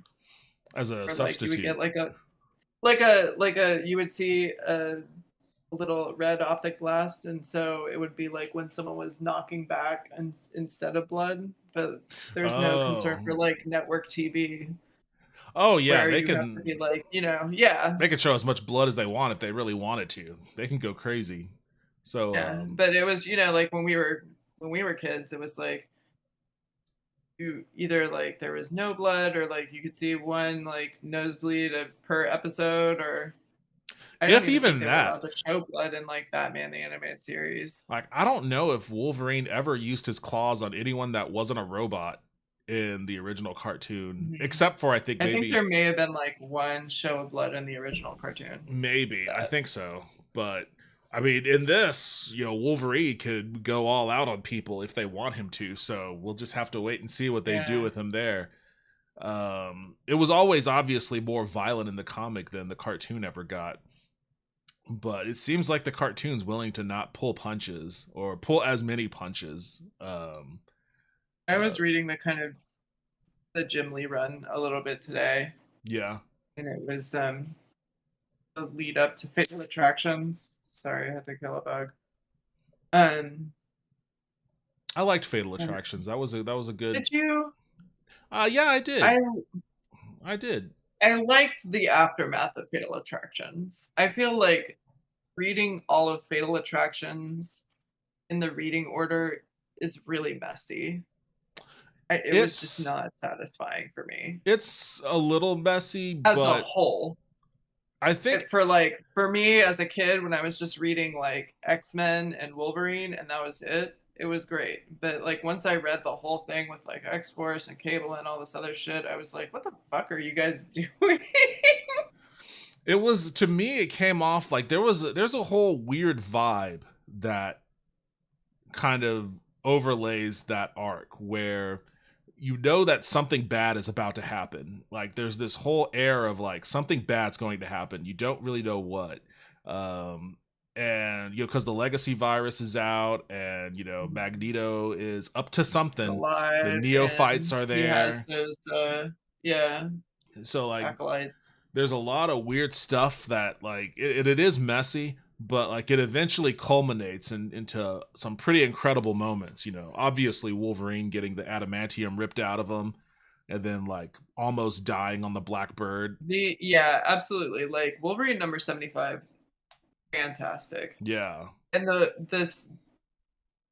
storyline after that in Wolverine, where he's going on his like kind of like soul searching quest of like, my claws are bone, what is going on? Yeah. Was very like, when he goes to Alpha Flight, gets in a fight with Lady Deathstrike, she sees his claws are bones and are like, I don't have any beef with you anymore. See ya. It was very poignant, like a little poignant arc, like where he's motorcycling around Canada searching for himself. And then he goes to like Muir Island and it gets real dumb. I can't quite remember how it evolves from there. I know at a certain point, like he starts to mutate into like a weird creature. And he wears like a bandana. I don't know, it got weird. X-Men gets weird, like all comics. Yeah. If you're a comic that like exists for runs that long, 200 issues, you're gonna start doing weird shit, and they're still doing weird shit. I'm very glad. Like I'm in this like Jim Lee run. Yeah. Where they started number 1, and why is Ghost Rider possessed by the Brood or some shit? It was just like, what the fuck are you guys doing? Wait, Ghost Rider was possessed by the Brood? Yes. Oh, I don't have any memory after the of that. Omega Red thing, like they reintroduced Omega Red, right? Yeah. And then Gambit's wife shows up, and she's like, "You gotta help me." And they're like, "Continued in Ghost Rider," and I'm like, "Why?" And then I do remember that. Actually, I do remember that because that must have been like issue 4 or something like that of the Jim Lee run. Definitely like 4 or 5. Yeah, it's early on. That was weird. They did go to New Orleans with Ghost Rider. I completely, totally forgot about that one. Yeah, there was a lot of those issues where you could just be like, I'll just, okay, it's nice to know. Sometimes, it's very much like, how can we incorporate this? And I was like, just because you can doesn't mean you should. Some of that shit just never comes back too. There was like an issue where, and this is like right after Jim Lee. It was either right after he left, or it may have been the last issue before he left, where there was some dude who was like a mutant that had like mechanics on his arms and legs, and like he controlled electricity or something. And he had beef with Professor X because of what Professor X's father had done at some research lab in New Mexico. And so like he ends up kidnapping him and taking him to the research lab. Cyber? It wasn't Cyber. I don't know what this fucking dude's name was. Hold on, let me see if I can Man, it must have been issue. Cyber is also a real fucking obnoxious villain.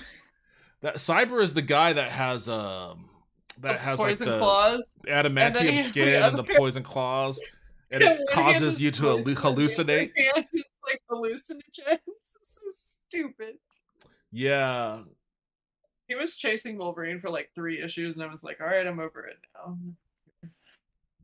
Oh, what is going on here? It tricked me. I thought it had the picture that I was looking for, but this is something different. Trevor Fitzroy is also real fucking annoying. That name sounds familiar. The green-haired guy. This guy. It was number 12. It was issue 12. I don't know. Hazard? Is that his name? Hazard? This is a motherfucker. I don't know. Did they kill him? I've never seen that man in my life.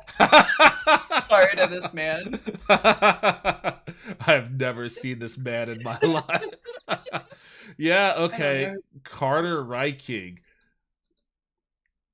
I guess, wait, death in 2008? I guess he stuck around. These must have been his only 2 appearances, though.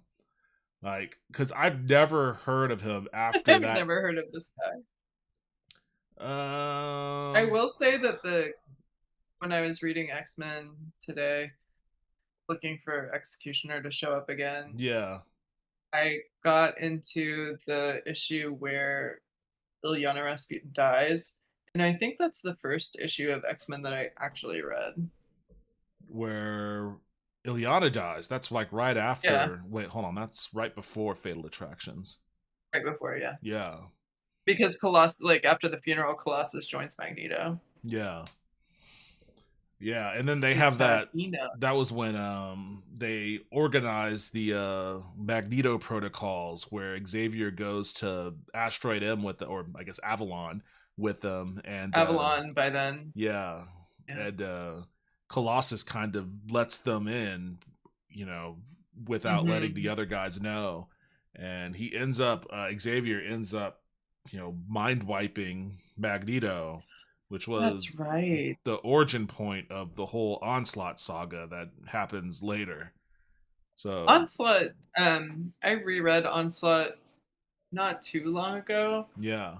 And I feel like the conclusion for that was very poor. I just felt like I'm trying to think. What was the conclusion? I know that they used it as a weird. It was like they put a bunch of superheroes into some like. Yeah, they used it as an excuse to reboot like the shitty comics that nobody was interested in at the time. So Iron Man, Captain America, I think the Fantastic Four. I want to say yes. I want to say Reed Richards is involved in and I think Hulk. Onslaught.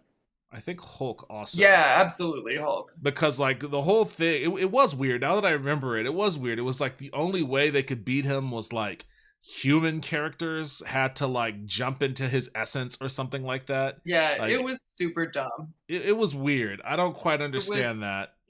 It was not satisfactory, especially when what the entire story was really about was the relationship between Charles and Eric. Yeah. It was completely about Professor X and Magneto, and they should have resolved it. Yeah. By themselves.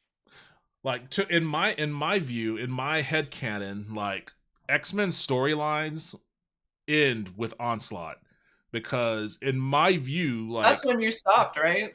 Kind of. I mean, I was off and on. I would pick up some issues and I'd be like, oh, this is awful. And then stop. And then I'd pick up some issues and be like, this is awful. And I'd stop. And that was off and on. Only occasionally did I like X-Men. I liked some of the Grant Morrison stuff. I read Schism was interesting. And the first couple issues of Wolverine and the X-Men.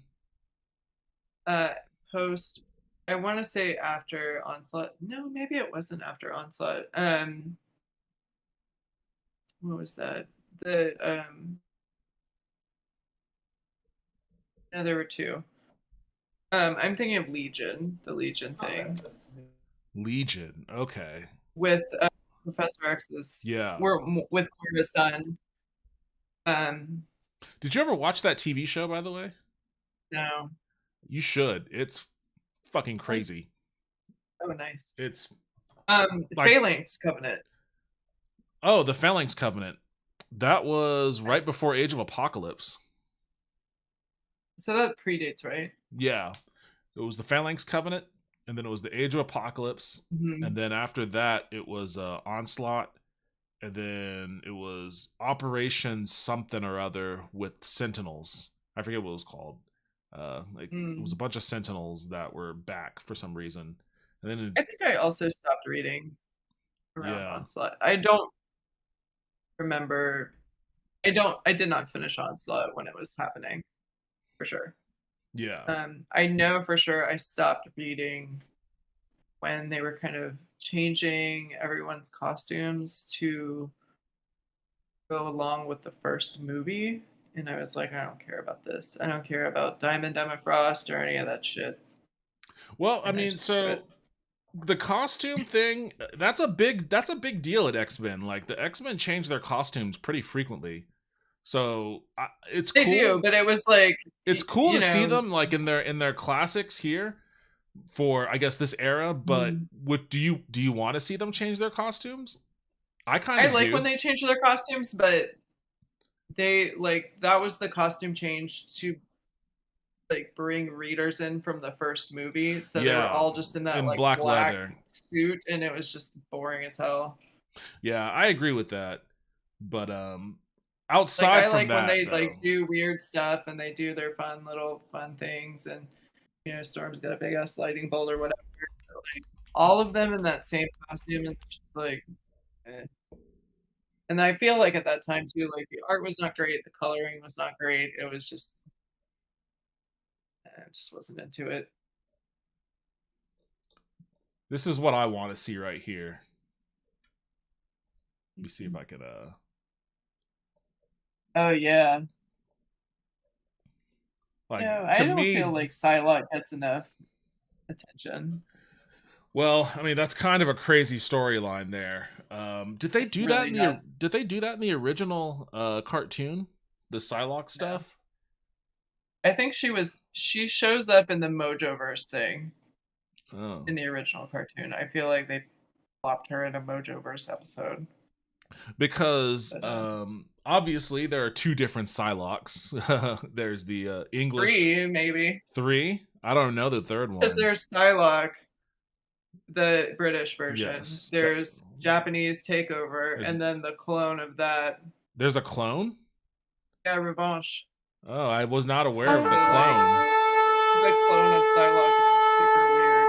Yo, Unintended Hasby. Thank you for the follow. I appreciate that. Welcome to the stream. I didn't know there was a third Psylocke. I like the original Betsy Braddock. I guess the sister of Captain Britain.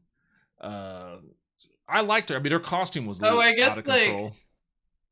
They body swapped her with Betsy Braddock, and then she returned to her original body and became the second Psylocke. I don't know what's happening. I don't quite know. It was weird. So I guess the Psylocke now is just Kwannon and not Betsy Braddock. Yes.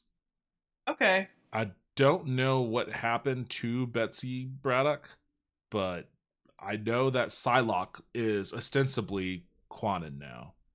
Okay, well that's good to know. And I've never heard of this third person, so I don't know how that factors into it. I guess so. It says in the Wikipedia, I put it in the little Discord, but it says the character of Betsy Braddock, with whom Kwannon was body swapped for 29 years of publication history. In stories published during this period, the character used the moniker Revanche. So maybe they are the same. I don't know. It was very confusing to me. Oh, okay. So she just changed her. Wait, so hold on a second. Oh, so Kwannon, when Kwannon is swapped with Betsy in Betsy's body, that's. In stories published during this period, the character used the moniker Revanche. Wait, hold on. In what period? Yeah, you gotta scroll down to Betsy for 29 years of the publication history. Okay, what the fuck? Okay, after returning to her original body, I guess that was in the Hunt for Wolverine. I didn't read that, But that was like that was 2018, so I'm not sure what they did with her in that time period. What the fuck's going on. She became the second Psylocke, while Braddock, who had previously used the code name while her mind was in Kwanon's body, became the new Captain Britain. Okay. Wait, hold on. What is that? Buddy. What does that mean? Okay, so does that mean that after returning to her original body, so I guess Brian Braddock, instead of being Captain Britain, is now Captain Avalon, and Betsy Braddock is now Captain Britain. Oh boy. See, this is what happens when your comic sticks around for too long. Things just get really fucking messy. Like, was this necessary? was this necessary to do all this shit? Hold on. Betsy Braddock body swap. Around this time, the Hand discovers the telepathic Betsy Braddock washed ashore on one of their bases in the South China Sea, suffering complete amnesia after having passed through the Siege Perilous. That was the end part of Fall of the Mutants. The Hand presents her to Matsuo, who notes that she and the X-Men are assumed to be dead and that he knows how the Hand may use her. Meeting with the supervillain and crime lord, the Mandarin, he offers him both the services of the Hand and the opportunity to create a unique assassin, one with psionic gifts who can mentally acquire the secrets of his enemies and kill with a thought. If he uses his skills at conditioning and sensory deprivation in conjunction with the spiritual resources of the Hand to brainwash Betsy. The two men are subsequently shown doing so with mind control Psylocke, who is now East Asian in appearance. That's the questionable part. That's the questionable part there. Like, what did they do? What do they do to make her East Asian in appearance? There's some like weird Breakfast at Tiffany shit going on there. But I don't know what's happening. Okay, so in a flashback scene from the same period, Matsuo and Nyorin discuss placing Kwanon's mind in Betsy's body, adding the ability to transfer. What? It was revealed that Kwanon's intuitive empathy and low-level telepathic abilities made her capable of withstanding direct contact with the mind of a powerful psychic such as... So they... Okay, wait. So first they were talking about how they made Betsy Braddock look Asian. And now they're talking about swapping the minds into an Asian person's body. What the fuck is going on here? So I think that the way this is written, it's like... You see this in the comic and you're like, oh, she looks Asian. But then you realize they have done a body swap, I guess, with an Asian person. I suppose. I guess, I mean... That's my understanding. The funny thing is, though, when you read it in the comic, like, Betsy walks into the Siege Perilous as, like, a British woman, and then she shows back up at the X Mansion as a Japanese woman, and everybody is just like, oh, hey, what's going on? Hey, what's happening? It was nice to see you again. It's like, wait, nobody has questions about what happened here? Yeah, well, I guess when she was original Psylocke, she always wore a mask, so maybe they were like, No, she didn't. I mean, like, in Fall of the Mutants... She has, like, a pink one. She does by that time, surely. Yeah, when she actually joined, she was, fully, just walking around normal. So, British lady, yeah. A full-on British lady who's now Japanese. Look at all of this, man. Is this necessary? This is a lot of text here for just to describe the body swap. Yeah, I'm sorry that happened to you, or congratulations. Look at this. Yeah, that's a ton of shit, dude. There's, sometimes you have to be selective with what you retcon mentally. Well, I just think ninjas were in. Ninjas were in, yes, for certain. This is my favorite iteration of the X-Men, by the way. Like, this is my favorite run. Like, Storm as the leader, you have Wolverine as the second in command. Also, Marvel, when you're casting Wolverine in the MCU, make sure that he's this tall. He needs to be this tall. Like, he's a little short king. He's a little short guy. He's a little meatball of a dude, He is. You got Rogue, Colossus. They need to bring Colossus back. Bishop. I like Bishop, and it's interesting that they chose him to like bring into the fold. It really is, because his character, it takes very complicated. it's complicated, but it takes a while before his character actually has like really good storylines. Like his introduction to X-Men is a good storyline in the comics. Once he's a member, he doesn't really do a whole lot until Age of Apocalypse. He has a really important part in Age of Apocalypse. And then after that, he kind of doesn't really do a whole lot. And then I think, he becomes like a detective or something later on, or like a bounty hunter or whatever. I liked his little role in, once again, Uncanny X-Men Annual 17, which is really like a continuation of actually probably Dark Phoenix, because it has the death of Mastermind. Wait, what was his role in that? Because he's the one who's like controlling he's like making her hallucinate and be like, oh yeah, I'm a lady. Oh no, maybe that was a later time. He was part of the Hellfire Club. No, I know, I know the Mastermind. He was like, he was kind of like controlling Jean Grey's dreams, I guess, and so she wouldn't know what was a dream and what was reality. Oh, so he was doing much worse. Believe, like, he was doing much worse stuff than that, and stuff like that. And so Annual 17, Mastermind is dying. Jean Grey goes to him. He traps Jean, Iceman, and Bishop in his mind. And so they're like living out a whole alternate thing that's happening. Meanwhile, Colossus is pissed because his sister is very sick. Yeah. Archangel is there. Storm is there. They're all on Muir Island. Executioner shows up to kill Mastermind, and hijinks ensue. But it does give a glimpse into like Bishop's work with the XSE, his sister, stuff like that, and like his grief about Chard not being around anymore, because they're together in that kind of dream world of Masterminds. You know what I like the most about Bishop's character is that Tell me. He is a diehard X-Men fanboy. So like he totally is. So like when he goes back into the past and meets the original X-Men, he is acting like the way that I would act if I met the X-Men. Like he mentions Cyclops as like the X-Men's greatest leader in front of Storm, and like she gives him some sauce mad over that. Like she does. She gives him a little sass, and then he's like Jubilee, the last X-Man. Yeah. She's like, oh, really cool. And he calls Forge Genesis.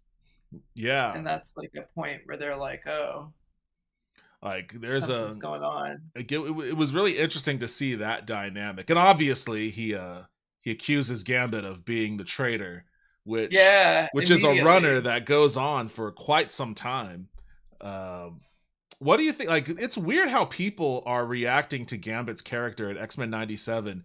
Like, buddy, the second that I saw this crop top, I started slapping my leg,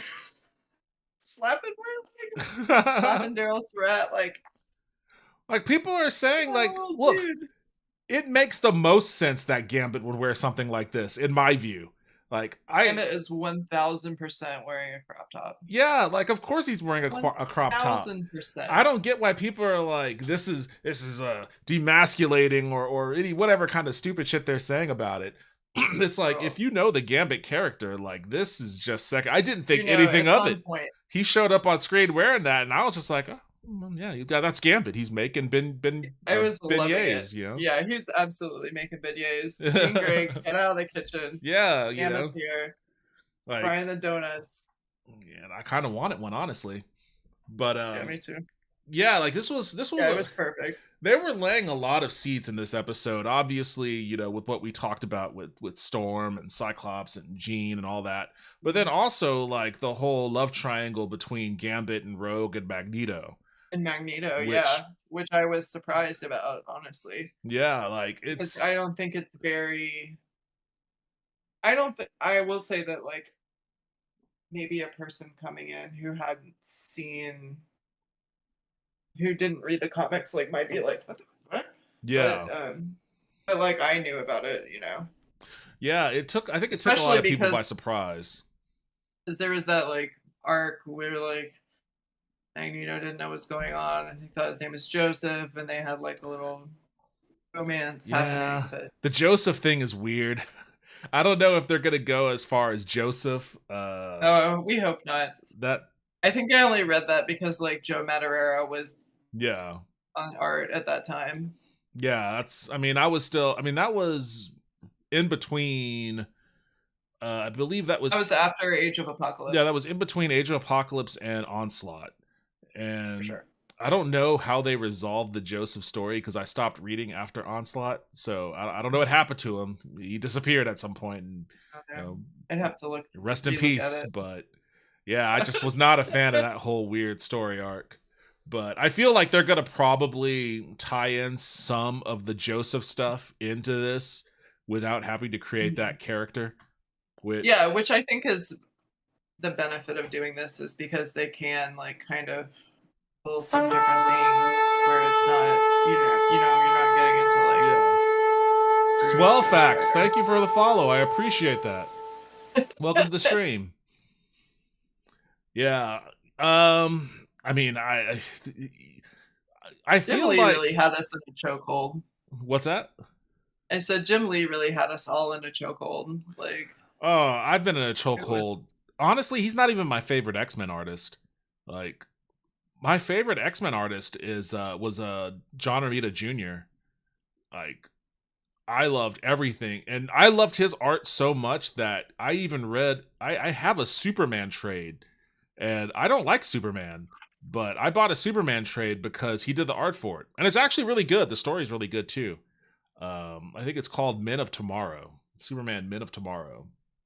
But John Romita Jr., Mark Silvestri, I like the art for both of those dudes. John Romita Jr. has like a very like distinctive. He has a very blocky style of art. Yeah, distinctive blocky. There's an annual he did where it's like Storm goes back because her mentor is dying, like the guy who taught her how to be a thief. Yeah. And it's kind of an interconnected story with like Gambit's wife or whatever. Gambit's okay. What's her name? Belladonna. Belladonna. Sandra. I don't know. Yeah, some shit. No, his wife was Belladonna, and then there's a villain, Cassandra, right? Who is like the head of the Assassin's Guild or something. I don't know. She's a pain in the ass. But it was like Jean, Gambit, and Storm go to Egypt. I thought Cassandra was Professor X's like stillborn sister or something like that. Oh, I have no idea. Maybe I'm thinking of something different. Let's see. Yeah. Cassandra Nova. Oh, okay. I see. I think I'm. Oh yeah, that is her. Yeah, Cassandra Nova. Maybe yeah. I'm thinking of somebody else. Okay. I have to say that like that Professor X's love interests are super weird. You're not a fan of Lilandra? I like Lilandra. I think it's weird that he has this like love triangle with Lilandra and Moira McTaggart. Wait, so I got a great question. In the X-Men comic book, when Magneto took over as the headmaster of the school, I don't think Professor X was dead. I think he was. Did he just go off world? And I think that's possible. I think that's how season 8 or whatever season it was, season 5. I think that's how that ended in the original cartoon. Is like I think he got sick, and I think the Shi'ar came down and took him. I can't. Let me refresh my memory here. I'm kind of wondering what they're gonna. Cause I don't think that Xavier is going to stay dead, but I don't know quite what they're going to do with his character in this so far. I think it's a good introduction. I think it was a good like little gimmick for sure. Oh, I guess maybe he did die. I just have no recollection of this. It's a lot to keep track of. All right, so I guess maybe he did die. Weird. Why do I have a memory of him being? You know what? I think maybe I'm mixing up. There was that brief time where he could walk again, so I don't know what to tell you.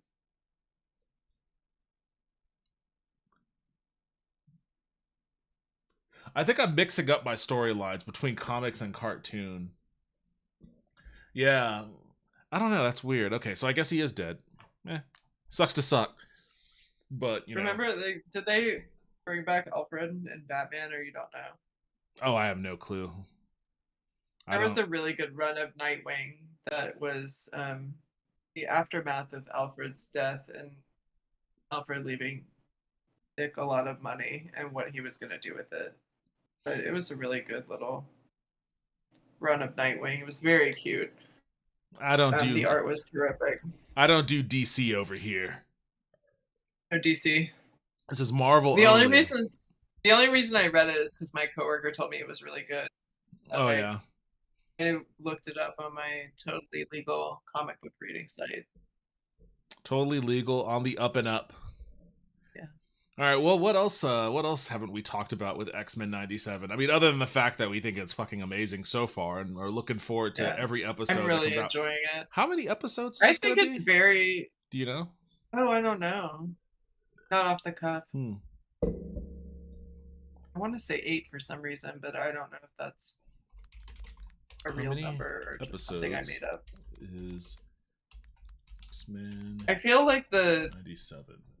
The humans who are like anti-mutant are very aggressive in a way that was like 10 episodes. 10? Yes. Okay.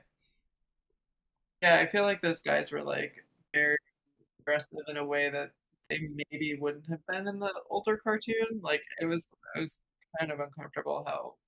What do you mean? Like just their level of. They were.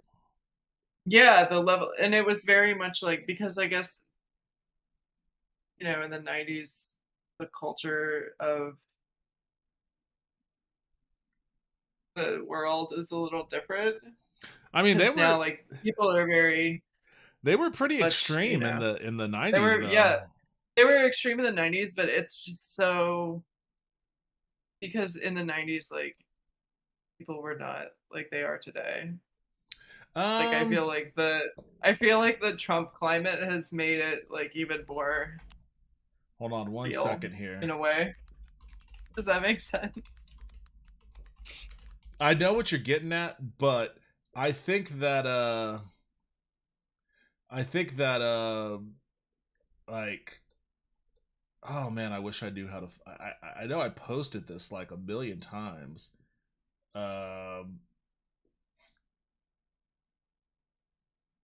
No, that's not the part. Like it's just there is like real, you know, Trumpism in the 93 X-Men show, with respects to like the Friends of Humanity. There's absolutely. a clip. I wonder if I can find it. I know I've tweeted it at least a couple of times. Who knows if I'll be able to easily find it though.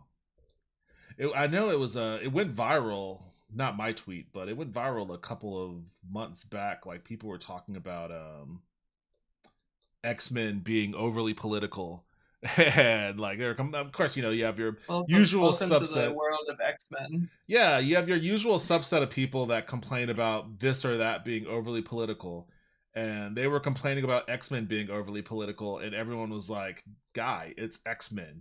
Like it is nothing if not designed to be overtly political. 100%. I was looking for pictures from X-Men 97 to find like little icons and stuff, and one of the articles was like woke X-Men confirmed or some bullshit. Woke because X-Men. Morph is non-binary or some shit. Like it was, and then what else did they say? If there's any character that's gonna be non-binary, it's gonna be Morph. It's Morph. Yeah, it was very dumb. I didn't click on it because I was like, not engaging with these people. That's a wise decision. Let me see if I can find it doing this. Oh, and I think they were mad because the cartoon said that Storm was an Omega level mutant. They were mad about that? Yeah, because they were like, also, this cartoon is saying Storm is one of the most powerful mutants, and they were like, more powerful than Jean. I mean, which I think, are they both like on that same level?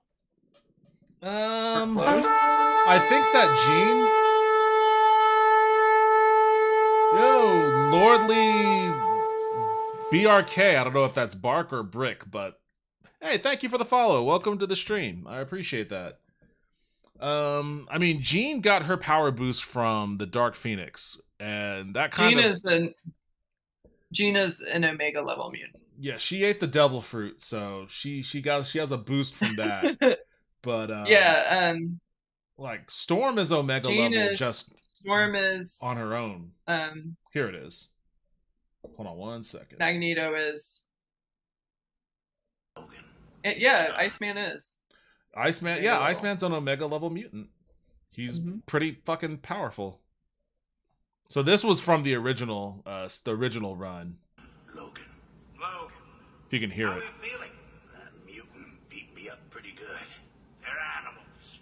Totally unpredictable, I'll say. I was minding my own business when that filthy mutant bumped into me. Excuse me, he says. I excused him, right in his face. I like your style, Mr. Logan. Right. What is this place? We are the Friends of Humanity. We believe that mutants have their place. It's just not here with us. If you know what I mean. Extermination. Like the rats they are. Well, you'll never hear me say that in public. Say, Logan. Like, yeah, that's pretty intense. That's pretty intense for like a Saturday morning kids cartoon. Like, you know, he's talking about exterminating all the mutants, you know. After Wolverine talks about like assaulting one who accidentally bumped him and apologized for it. Obviously he's making it up, but because he's like going undercover here. But even still, like, you know, I excused him right in the face and all of that. That's pretty, I mean, that's pure fascism right there. Like, it's pretty direct and extreme for a Saturday morning cartoon. Like, X-Men has always been pretty intense. Oh, 100%. And that's what it's about. Yeah, it's always been intense, and it's always been political. Like, yeah, they're cool with themselves. I really loved in that original show the little alternate universe with like Storm and Wolverine, and they're like they're like a couple. Yeah, they're a couple in like a post-apocalyptic. I don't know what's going on with the X-Men. All of their futures are all apocalyptic, like war zones. They've never had a future. It's like, well, you know, it's kind of like the past. I mean, maybe there's a little bit more violence, but you know, for the most part, we're just chill. You know, they just never had that kind of future. Every future they have is like, you know, it's either, and it's funny because like when Far Cry 3 Blood Dragon came out, it came out like 2013, I think. And it was a total parody. It was like it was right in the middle of everybody being obsessed with like retro 80s kind of stuff. And this was like a total parody of like an 80s style sci-fi movie. It had Michael Biehn voicing the main dude, and like the promo video for it, the narrator goes like, "It's the year 2030. The apocalypse has had an apocalypse." It's like, oh, that's so fucking perfect. The apocalypse has had an apocalypse. Like, that's how over the top that it was. It was like, even our apocalypses have apocalypses, you know. But that's the X-Men, because they have an apocalypse in like the days of future past where robots, the Sentinels, kill everyone. And then they have an even bigger apocalypse after that when Apocalypse takes over the world, and, you know, Cable gets sent to that crazy future, and who knows, I can't quite remember all the lore of that world, but you know, it turns into like a very Dune-esque kind of story. And it's like, damn, it just keeps getting worse and worse. Like the futures just get worse and worse for them. You know, I think that we're gonna see some of that. I think and correct me if I'm wrong. When Jean was using in X-Men 97, when she was using Cerebro to get into Gyric's mind, she had like a little freak out. She was seeing flashes of imagery. Yeah. Was part of that imagery what is it, Ascani? I think I saw an Ascani person. The Ascani are a tribe from the far future that Nathan Summers gets sent to. Of, right? Yeah. So I don't recall. I feel like there may have been an allusion to that. I would have to rewatch. Yeah, I need to rewatch that part too. Yeah. Oh, is that where Rachel Summers is from? She's from the Ascani timeline. Jeez, it gets really confusing. All these. It's very confusing because I feel like Cable and the new like Rachel Summers Phoenix, which is also confusing. I feel like they didn't know each other, did they? I don't think so. Like I feel they're separate timelines. Yeah, I feel that too, but I just don't know that much about Rachel Summers. I don't even know when she popped up. She just kind of started appearing. I guess her first appearance was 141. Saying something horrible happened. Devin, something horrible happened. Yo, Toaster, what's going on? Did you eat some more cheese or something? Is that another cheesy emergency? Oh, man. I had shells and cheese for dinner. You had what? Oh, shells and cheese? Shells and cheese and chicken nuggets. Nice. Oh, Suki, what's up? I was not feeling good. Oh, you jumped up here, Suki. It's time for you to pay the tax. Oh, cat tax. Yep, it's time for the cat tax. Say hi to everyone. There we go. There, you had your screen time. You got to say hi to everyone. You doing okay? Okay. I'll put you back on your pillow. I bought Dragon's Dogma 2 on CD keys to avoid paying the full $70. Wait, what is CD keys? So I can't refund it, but now I'm finding out that as soon as Dragon's Dogma 2 launched, Capcom put out a fuck ton of microtransactions, and you can't delete your save game. Wait, what? I don't know okay, first of all, I don't know what CD keys is, so that's kind of new to me. You can't refund it.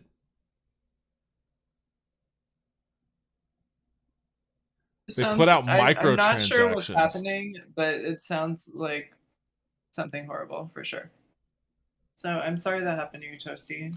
Devin, they literally listed Rift Crystals 1500A and Rift Crystals 1500B so they can sell you the same thing over and over.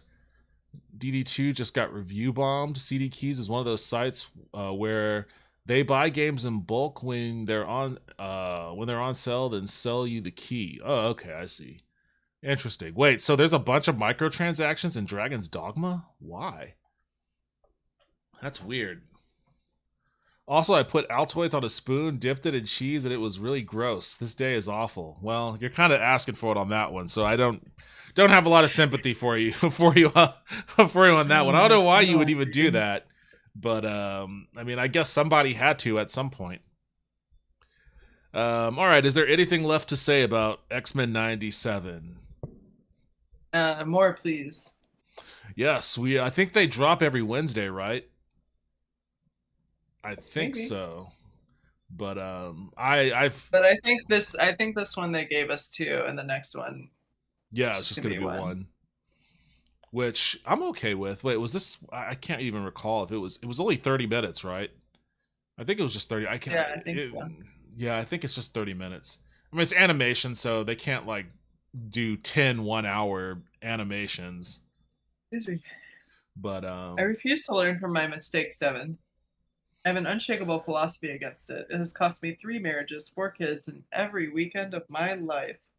Well, you know what? That's a lifestyle choice, man. If that's how you're gonna choose to live your life, then all I can say is kudos Godspeed. And soldier on, Godspeed, and I'll be here to tell you that I hope it gets a little better.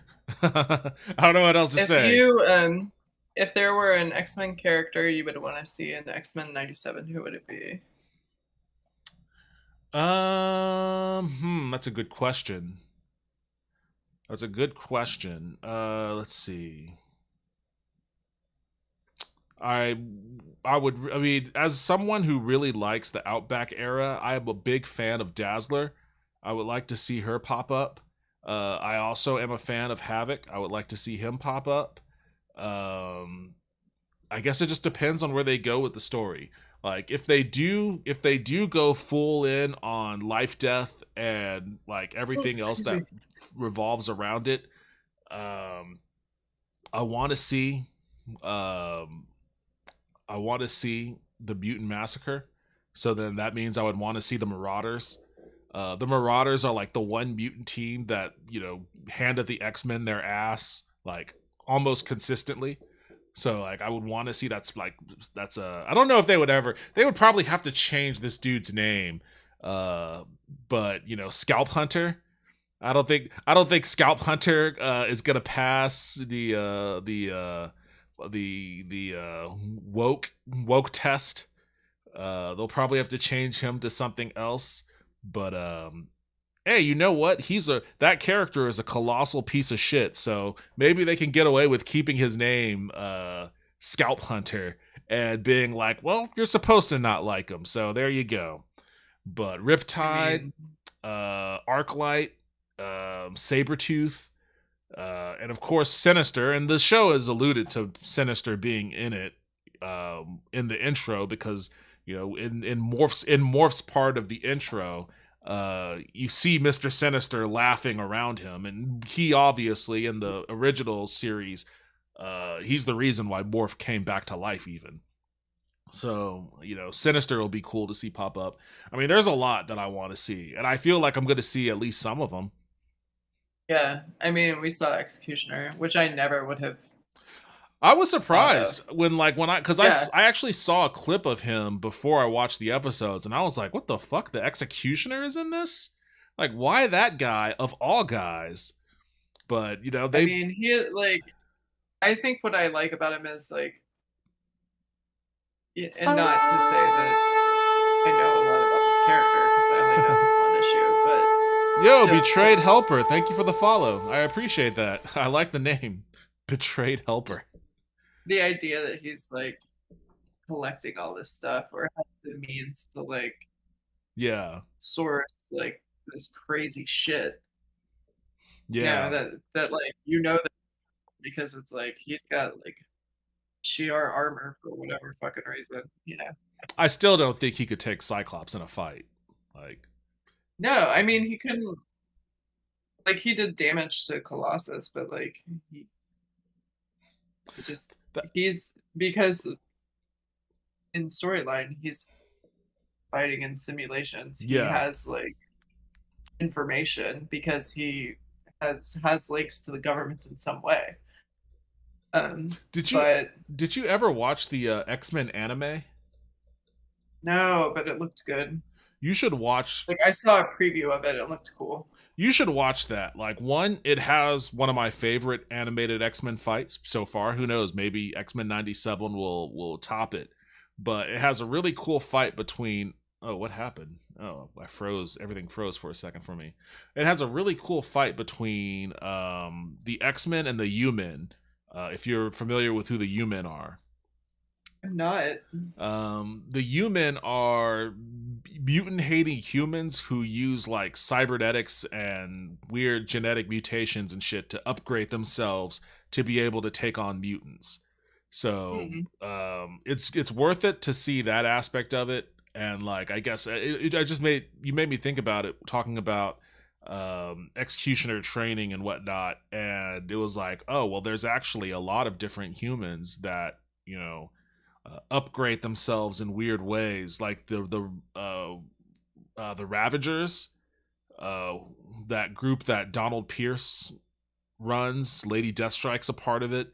It would be cool to see those guys too. But I definitely recommend seeing the X-Men anime. It's on Amazon Prime, I think. Oh, cool! I have that. I don't know if it's free on Prime or if it's like, you know, something you purchase. Oh, like rent this or whatever. Yeah, but it's worth watching. I think it's got some good animation and it's got some really cool cool combat sequences. But I would like Nightcrawler. I was trying to find. See, and what I like the most about this, I guess, is that my Twitter timeline is just full of X-Men now, like both clips and memes, and it's like, oh, finally, my fandom has become relevant again. So I'm a big fan. In a of way that. that's like, you know, it's kind of like because I wasn't really like locked into it when they were making these live action movies. But Yeah, because I was really introduced to this world through this original cartoon, kind of like I think I was reading comics and watching the cartoon at the same time. I like this one. So it's very much like nostalgic. Yeah.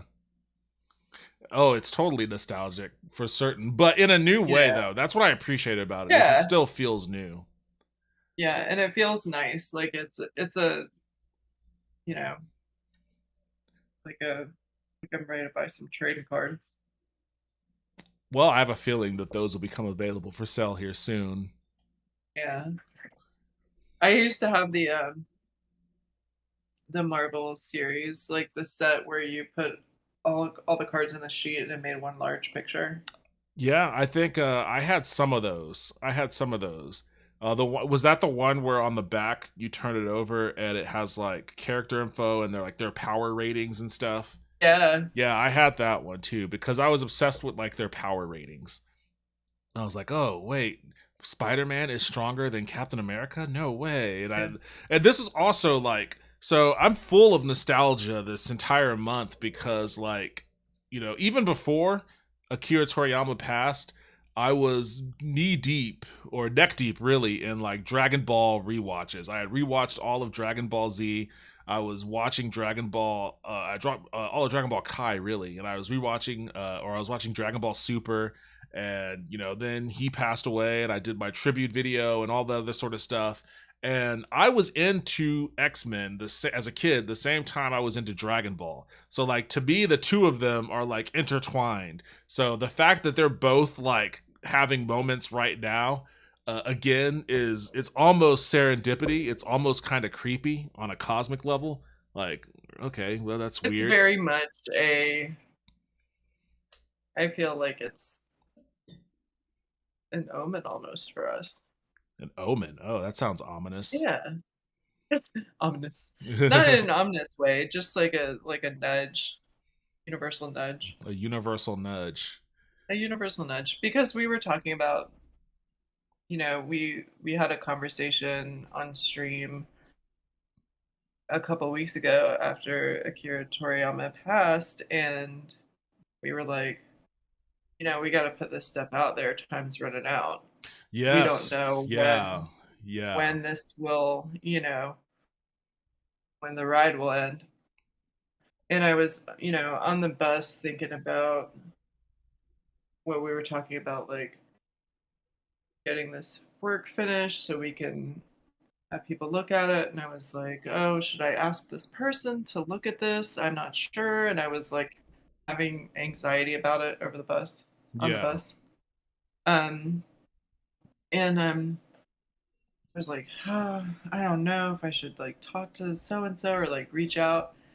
And right when I was getting off the bus, like lost in thought about like showing this book to someone, there's some dude on the bus like watching Dragon Ball Z on his phone. Oh, really? Like, oh, I gotta do it. Like that was the nudge.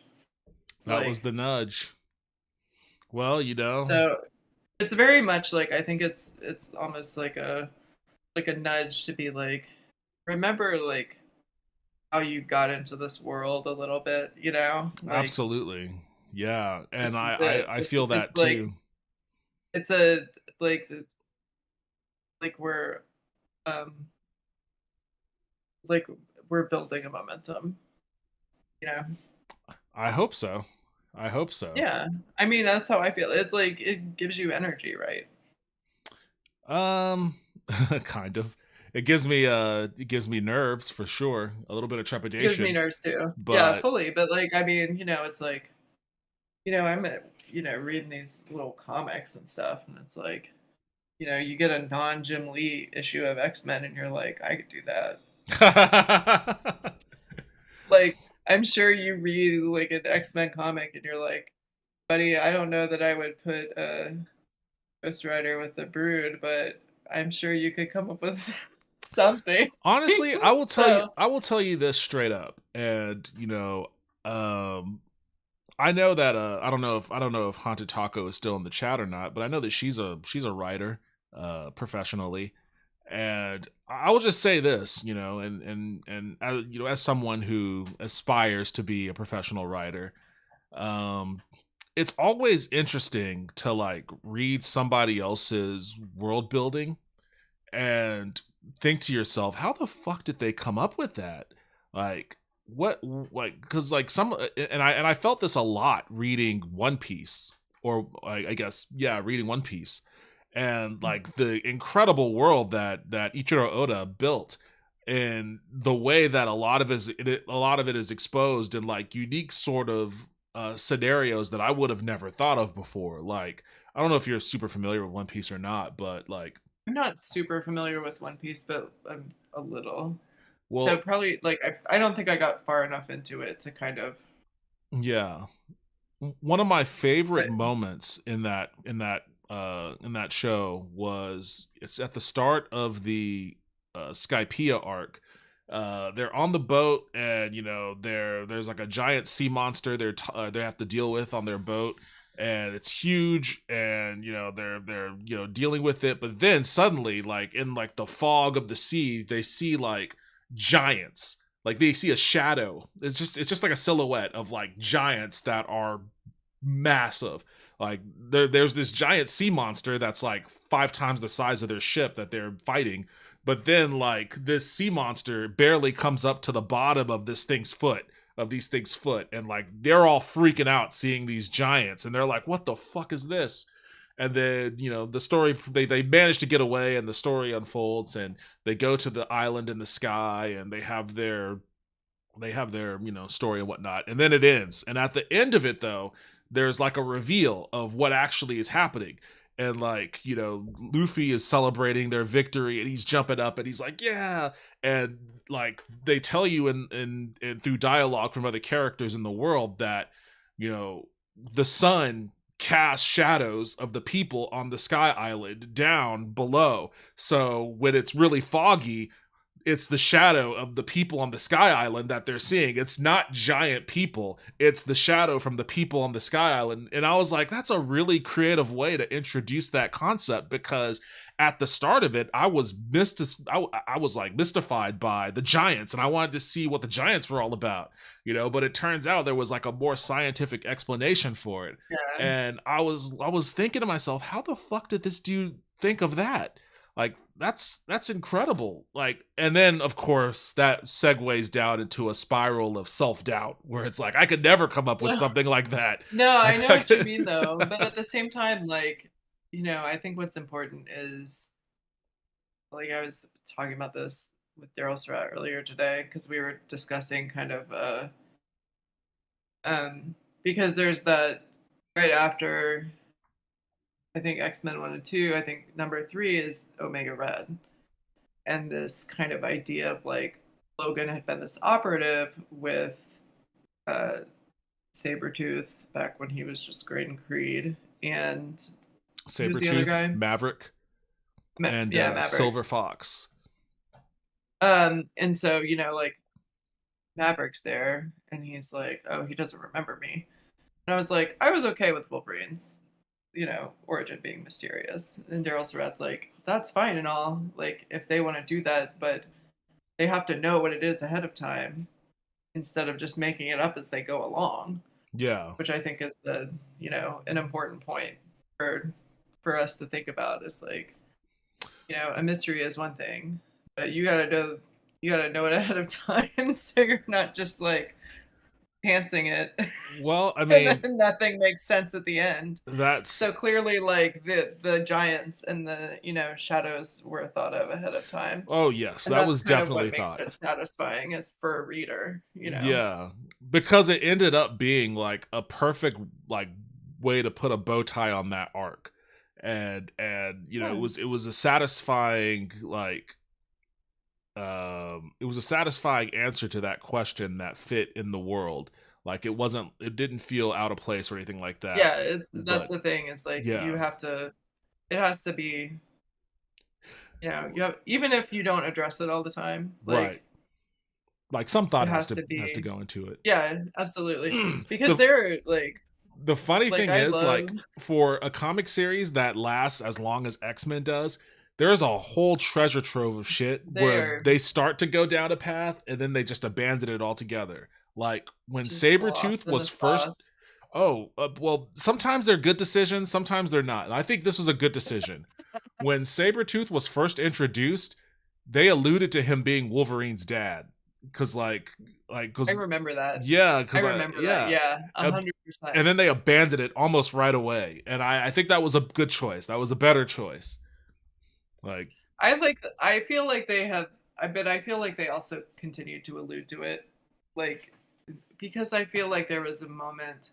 I think it was probably that time when like he was being held in the X Mansion for whatever reason. I feel like they were kind of like he would occasionally say something of that, but it's been a long time since I've read that. I brought that up today. I was thinking about it because when I was reading X-Men #4 or whatever, it brings Sabretooth in with Birdie, and I had never seen Birdie before. I had only heard about I her love Birdie. Because she I had only heard about her because during that time when they were like keeping Sabretooth in the X Mansion, like they would say like he needed the shock. Birdie was dead, but we need someone to give him the psychic hit. The glow. Yeah, and the so glow, it was that's what it was, the for glow. a while. And then Jean Grey went in there and fucked his shit up. But I would have to go back and find that because I don't remember. So I was like, oh, that's Birdie. And but I still haven't kind of explored her character. Read the Sabretooth miniseries. It was like 4 issues from the 90s. Fantastic art. I think Jay Lee does the art. Yeah. Yeah, he was good. He was awesome. I think, it's all about Sabretooth and Birdie and their escapades, and I think that's where she meets her demise. But it was weird to see Sabretooth in a suit, for sure. Because I was so used to it being just like a crazy dude in the woods, Yeah, I forgot that he dressed up in a nice suit in that issue. But I was like, who the fuck is this guy? Yeah. Oh my god, speaking of who the fuck is this guy, because I was in 2 different X-Men series at once. The Game Master, kind of like the Game Master. I haven't thought about that guy in a while. But there was so that they're kind of like doing that whole thing, but there was the oh no, it wasn't. We were still in Omega Red. We're in Omega Red. I'm sorry. The Japanese guy who was like, yeah, I'm bankrolling this. Yeah. I'm bringing Omega Red back from the dead. There's a part where he like knocks Psylocke in the back of the head, and his hair is so similar to Wolverine's. I like saw that panel like out of context, and I was like, what is happening here? And then I read the comic today, and I was like, oh, this is a completely different person. They love to give everyone that hair. I remember when I was a kid, I was confused by that too. I was like, is that Wolverine? But yeah, he did have Wolverine style hair. Noriyu or something like that, I think is that character's name. Oh no, he's annoying. The Game Master was like a completely different thing. Like, yeah, that's a whole different setup in a different section of X-Men. Yeah.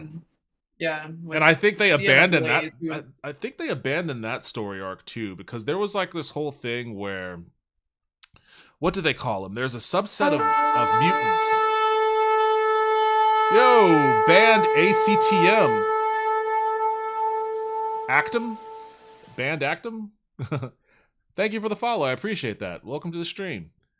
Yeah, there was this whole story arc earlier where it was like, what did they call them? There was like some subset of mutants who were immortal, and they believed, and like the game master played this whole game with all of them, where oh yeah, where they were like bounty hunting basically for points, right? Kind of, yeah, and Cannonball was one of them from X-Force. And there was somebody else may have been one of them. I can't remember, but they eventually ended up abandoning it. I think Fabian Cortez one. I think that may have been a part of the. I think that may have been a part of the Fatal Attractions arc, because he was. I think he was weakening Magneto. He was making Magneto. Fabian Cortez was making Magneto weaker because he was saying like, "Oh, I'm healing you." Yeah. And Moira McTaggart was trying to tell him, like, hey, this asshole's tricking you. Yeah. And Magneto wasn't having it. Right. And then finally, like, he weakened him enough where he could take advantage of... Because I don't remember what Fabian's actual power was, but it was something where, like, he was fucking Magneto up. Yeah. And I think he was... The other acolytes were pissed. Yeah. I think he was doing that as a part of like the game that he was playing, the Game Master's game, all of that. That makes sense. I can't remember the specifics, but that's when you say Game Master, that's like the only thing that comes to mind. And then I think they jettison that whole thing. Yeah, because that's like that was like the part where, because they put the points on Forge, and so Trevor Fitzroy goes to Forge, has a battle with Forge and Mystique. He's trying to get Forge so he can win for that round. And then Storm, Bishop, and Colossus show up. And like, and I think Iceman shows up too. Like, they send some more help out there because Trevor Fitzroy is... Yo, inept clicking R. Shit. Thank you for the follow. I appreciate that. You were just like follow central tonight. Hey, I'm happy. I'm happy that people are clicking the follow button. Thank you to all of you. Perfect. I appreciate it. We're getting into the weeds here on the X-Men talk. Like, we talked about X-Men 97. It's only been two episodes, so they laid a lot of groundwork. But we're getting real. We're talking about the Game Master and fucking, who knows where else this can go. Oh my gosh, just crazy stuff. I'm trying to remember what they called. Do you remember that? I feel like Trevor Fitzroy is involved in this too, like where they were. Something was going on with like Jean they called them externals. They were externals or something. Oh yeah. Anyways, what were you saying? Trevor Fitzroy? Trevor Fitzroy, there was something with like Jean Grey and White Queen mind swap, or like something like that. It was like I remember the cover is like Jean and Storm, like back to back, I feel. But I'd have to go back and look at it. I just remember Trevor Fitzroy being real fucking annoying. I don't remember this character. He's got green hair. Yeah, I think he's from the future. I'm looking at him, but... Do you remember Sienna Blaze? She was psychotic. Sienna Blaze. Yeah. That doesn't... I think it's X-Men Annual #1, and it's Cyclops, Storm, and Professor X stuck in like a snowstorm. And... Oh, I have no fucking memory of this character. What? She's crazy. Her first appearance was Strife File? Are you kidding me? What the hell kind of first appearance is that? Terrible one. Okay, I have no memory of this person. Sienna Blaze. Yeah, I don't know if they continued her. I don't like...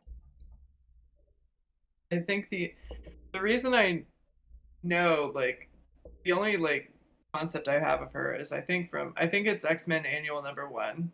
Yeah. And it's Storm, Cyclops, and Professor X who are like stuck, like the plane has crashed or something, and they're like in a snowstorm or something, and Sienna Blaze is there gonna like murk them all. And I remember like Cyclops is like, Storm gets cold when the weather's cold, and Professor X is like, duh, you idiot. I'll have to look up these. I don't remember. Hey, that's the power. Like someone tweeted about it, and I was like, I gotta find this, and I like went and found it, but I haven't reread it since. But I can find it on my totally legal comic book site, and I'll send you a link to it. Yes, totally on the up and up. I have a subscription to Marvel Unlimited, which which is good. It's actually a pretty handy little thing. It doesn't have everything on it. Like for some reason, that Havoc and Wolverine comic I was telling you about isn't on there, but it has a lot of stuff, so it makes it a little worthwhile. Oh man, how far past your bedtime is this? Pretty far. Yeah. 2 hours. Oh, 2 hours. So like your bedtime was basically when the stream started. No, 11. X-Men Unlimited #1. X-Men Unlimited #1 is what it is. #1. Yeah. I used to like the X-Men Unlimited series. Oh, you know what? I did read this at some point. I remember this. Yeah, they were in a snowstorm for some reason. Yeah, I don't remember the details. Like I said, I think I read it one time, just for that like little that little interaction. Oh, I think it was someone I followed, and they were tweeting about it, and they couldn't remember the panel, and so I had to go find it and screenshot it for them, because that's the type of person I am. I need to add this to my list then of things to reread.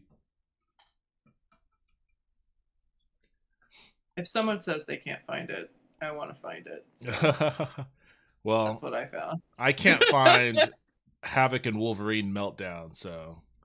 Oh yeah, hang on, let me see if it's on my totally legal read comic site. What's it called?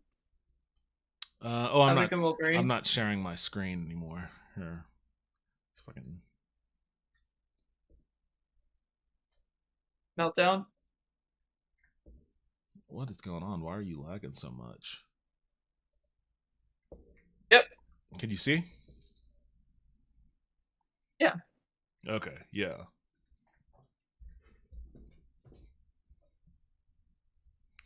Yeah, I like this story. It was a fun story, but for some reason they just don't and the art is really weird, but I like it. I don't remember who did the art for it. I want to say, what's it? It's right there on the cover. I should just read. John Muth. John J. Muth. And Kent Williams. In some pictures, like this has like a bit of a Sam Keith kind of vibe, a little bit. If you've ever read The Max. Yeah. Oh, it's very watercolor. Yeah. It looks like a watercolor cover. It's very beautiful. I love the art and I love the story. Like I don't know why they make this so hard. And I would love this as like a print too. Yeah, the inside is gorgeous. I feel like this is beautiful. I love it when superhero comics honestly do this kind of like experimental stuff. Yeah. It's so lovely, and like there are occasional times when like even our like the classic comic book artists would do something like experiment with collage on a comic book page or whatever, and that's what this looks like. It looks really cool. And like there's this is as good as any kind of like piece of fine art that you would see at like a exhibit at a museum or something, in my opinion. Like, and I love like the imagery of the powers showing this dude's skeleton, as he's blasting Wolverine off of him. Like that's pretty cool. Like I could see that visually. Like this is the kind of storyboarding that you would see, that you would visualize if you were gonna like put this to film. Like, and this is like the art for it is just great. I don't know why more people aren't aware of this comic, but definitely give it a read. Yeah, it's really lovely. It's really beautiful looking. The watercolor is really nice. Wolverine's hair looks kind of silly sometimes, but but that's the fun. But part of the fun of it. It is part of the fun of it. Also, the text they are using for sound effects is really lovely. Like the hand drawn sound effects are really beautiful. Snacked thud. Yeah, what are those? Those are onomatopoeias.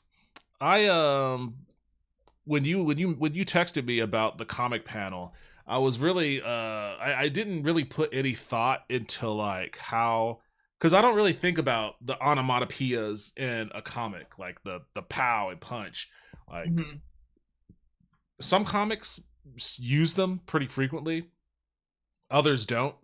I'm curious about the impact of using them versus not using them. But when you sent me like the mock-up of the boom behind the art, I was like, oh, that's actually really clever a way. Like, and I thought about like integrating that more into the environment, which is when I gave you my suggestion. Yeah, and I think that's a great suggestion. I think that it depends on what else is happening in the on the page for sure. Because sometimes I think there's more impact with like for example, in the comic like that we're working on, there's this segment where like Mori hits Noah on the mask with his regular hand. Yeah. And it fucks up his hand. And so when you're like punching a hard mask, like that's gonna make a sound. Yeah. Like a crazy sound. So like, I made a sound effect for it.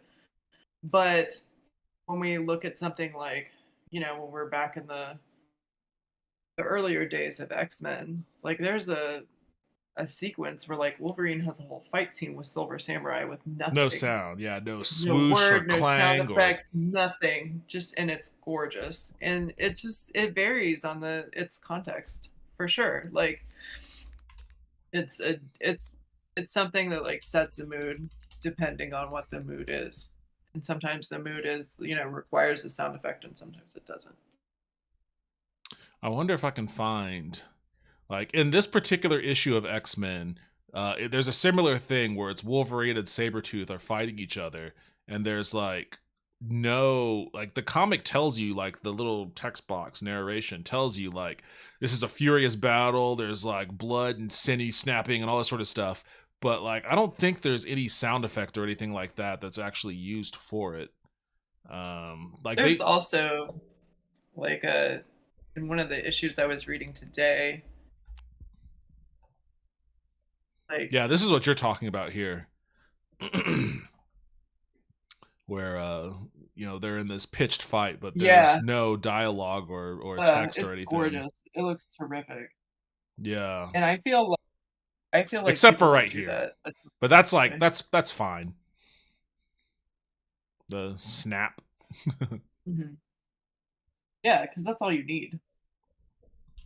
And I feel like when we were kind of coming up, like in the 90s, when X-Men comics, like this would have a whole shitload of captions on top of it. Well, like I think this right here, I think is like the prototype. I think this set the standard. Absolutely. Like perfect. And like it's like you don't need a sound, like this panel right here, you don't need a sound effect for that. Like you get the impact right away when you see what's happening here. Like the look on her face and like these lines, these excitement lines here, like the message has been delivered, and then like she staggers and she falls, and like Storm just kind of marches off, walking off like a badass. That's it, Like, yeah, there's definitely a time and a place for using your sound effects for sure. Absolutely, and I think it's. And the same I feel with captions. Yeah. I feel like I said, like in the 90s when we were reading X-Men, like I feel people overuse captions sometimes. Not all the time, but sometimes. And nowadays I feel like a lot. Especially, when we read a lot of manga and stuff like that. There's so much that you can go pages through a manga with nothing. Yeah. It's just establishing shots, soulful looks or whatever the case may be. I think early X-Men was like one of the worst offenders. Like, even this isn't as bad as it can get, but there's still a lot of stuff going on. There's dialogue, there's some sound effect here, there's narration boxes, like there's a lot that goes on. And sometimes it's just not really necessary. Not necessary at all, yeah. But sometimes, it's at the same time, like, there's a style of narration that will, like, place you directly in a 90s comic book, like in an X-Men comic for sure. Yeah. And I think about that sometimes with stories that, like, when I think about sometimes stories I want to tell, I'm like, oh, I would set this up like a 80s or 90s X-Men comic, like with those captions. But I think that eventually they would take up the whole page. Lynn Ratman on YouTube. Are the both of you working on a comic? Yes, we are. I wrote a comic some years ago, and Royal is providing me with artwork. Do you want to preview a page? Do you have a page nearby you can hold up? Let me grab that book because I take it back. Okay. So hang on 1 second. Yeah, we're both pretty excited about it. I'm definitely excited about it because this was something that I've been working on for a while, and I'd been looking for an artist and hadn't been able to find one. But Royal was like, "Hey, I'll do the art for you." And she's doing a great job.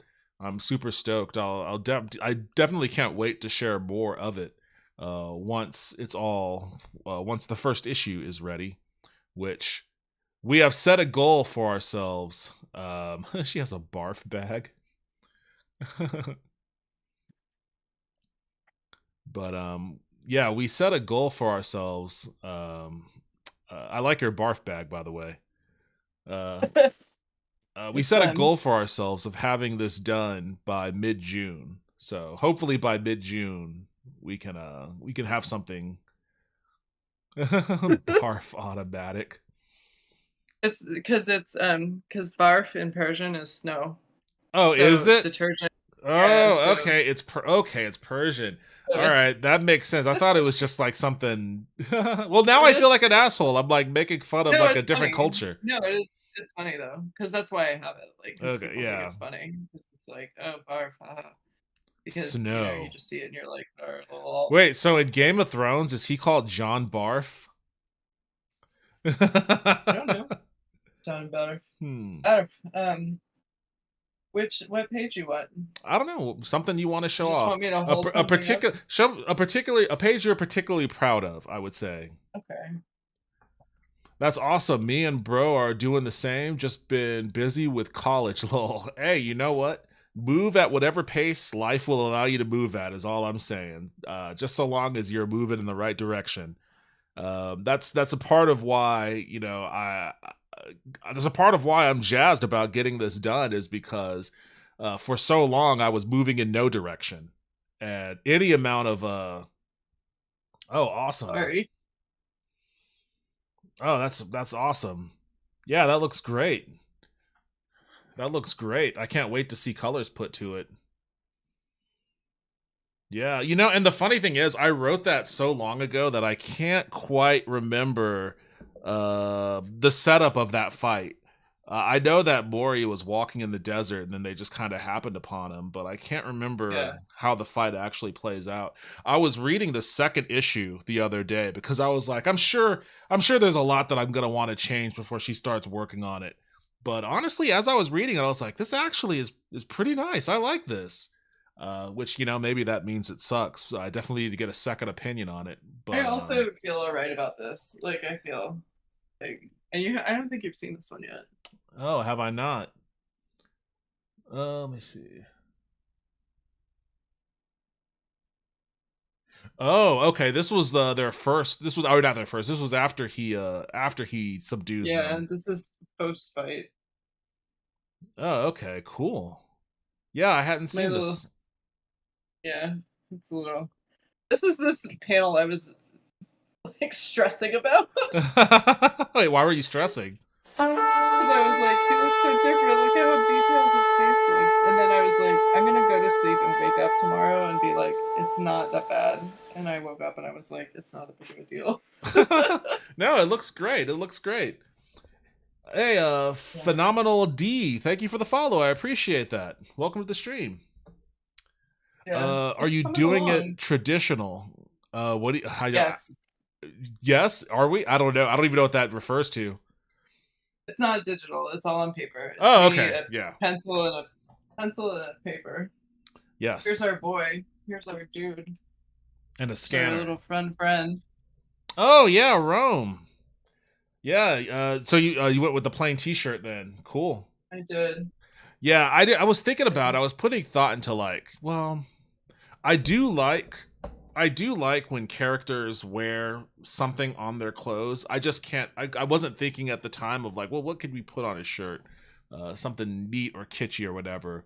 It's just one of those, you know. And if it's something like that, we can always add it in. Yeah, I'll put some thought into it. Something that speaks a little to his character, his personality. Yeah. But yeah, I'm happy. I'm happy about how it's coming along. I hope you're happy too.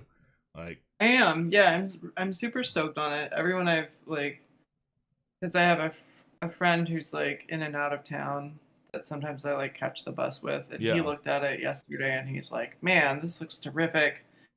Like he was about it. Awesome. I'm gonna have my coworker is probably gonna look at it eventually. But my dance professor from undergrad, which like I took all of two dance classes, right? Two. That's more than I took. I took 2 dance classes to fulfill my physical education, general education requirements. And her husband is currently the president of Oni Press. Oh, shit. So I was like... So you're like, well, by the way... Yeah. So I was like, oh, I should, like, just check. Because, like, when I was in college, like... I was working on my work for my senior show, which was like kind of a stream of consciousness, like comic stuff on a wood panel. And because I was a senior and she was my dance professor, she was like, "Oh, my husband works for Valiant." Like he was at Valiant then. Yeah. So, you know, like, so I was like, that's kind of like, not that, you know, and I would be like, not to pitch it to him, but like, yeah, that's a great person to have look at it, you know? Oh, absolutely. Like, fuck it, let's pitch it to him. Like, take advantage of every avenue you have while you have it. Like, I'm still trying to reach out to my friend who was telling me about the comic creators convention thingy that he said I should go to. Do you know when that is, or you're not sure? He hasn't gotten back to me on the specifics on that, but as soon as I know, I'll let you know. But yeah, like terrific. whatever connections. Because even if we like didn't have, you know, depending on when it was, like we could whip something up for sure. Oh, for sure. I mean, you've even a little something we can whip up. You've done enough work that we could definitely put something together. Yeah. So yeah, I'll have to figure that out sooner rather than later. Actually, I mean, there's a lot of comic stuff that happens. There's also, I mean, actually, I don't even know if Staple still exists. Staple is like an independent comic convention that used to happen in Austin, great. But I think it shut down after the pandemic. Let me see if this is still a thing. Hey, Staple 2024. Oh shit, this is real soon. This is April 13th through the 14th. Oh dang. I should look into this. I mean, obviously, I don't have anything to exhibit. This is probably too late to be an exhibitor. But it might be good for like a network thing. Like, oh yeah, for sure. Yeah, totally. Because like we were talking about earlier, like I have characters for things like that are just like little guys, but you know, I don't feel super confident in my writing abilities. Like, you actually are a really good writer too, because I've read all the little comic strips and whatnot that you've posted over the years, and they're always super interesting. I like. I do love to do those little guys, but I like what you were doing in terms of this, like in terms of Murder of Crows, like it's a lot that like it's not something I would feel confident in my abilities to do. Is something of that. Well, that only means that I'm gonna force you to do it then at some point. It's like I think it's terrific. I just feel like for me and my like writing abilities in terms of comic books, like for comics themselves, they're always very short form, like they're small. But like I just they're a little tidbit, but yeah, so, Lynn Ratman says that looks really good. I started it that way, then moved to Procreate. I'm guessing Procreate is a digital artist tool. Procreate is for iPad, like the iPad version of like Photoshop. Do you not like using tablets and stuff? I just don't have one anymore. Oh, and I'm 100% out of practice using like a digital drawing tool. Yeah, it takes a bit of getting used to. I think for sure I should get back into it just for ease. But like for coloring, yeah. Like I should learn to do that.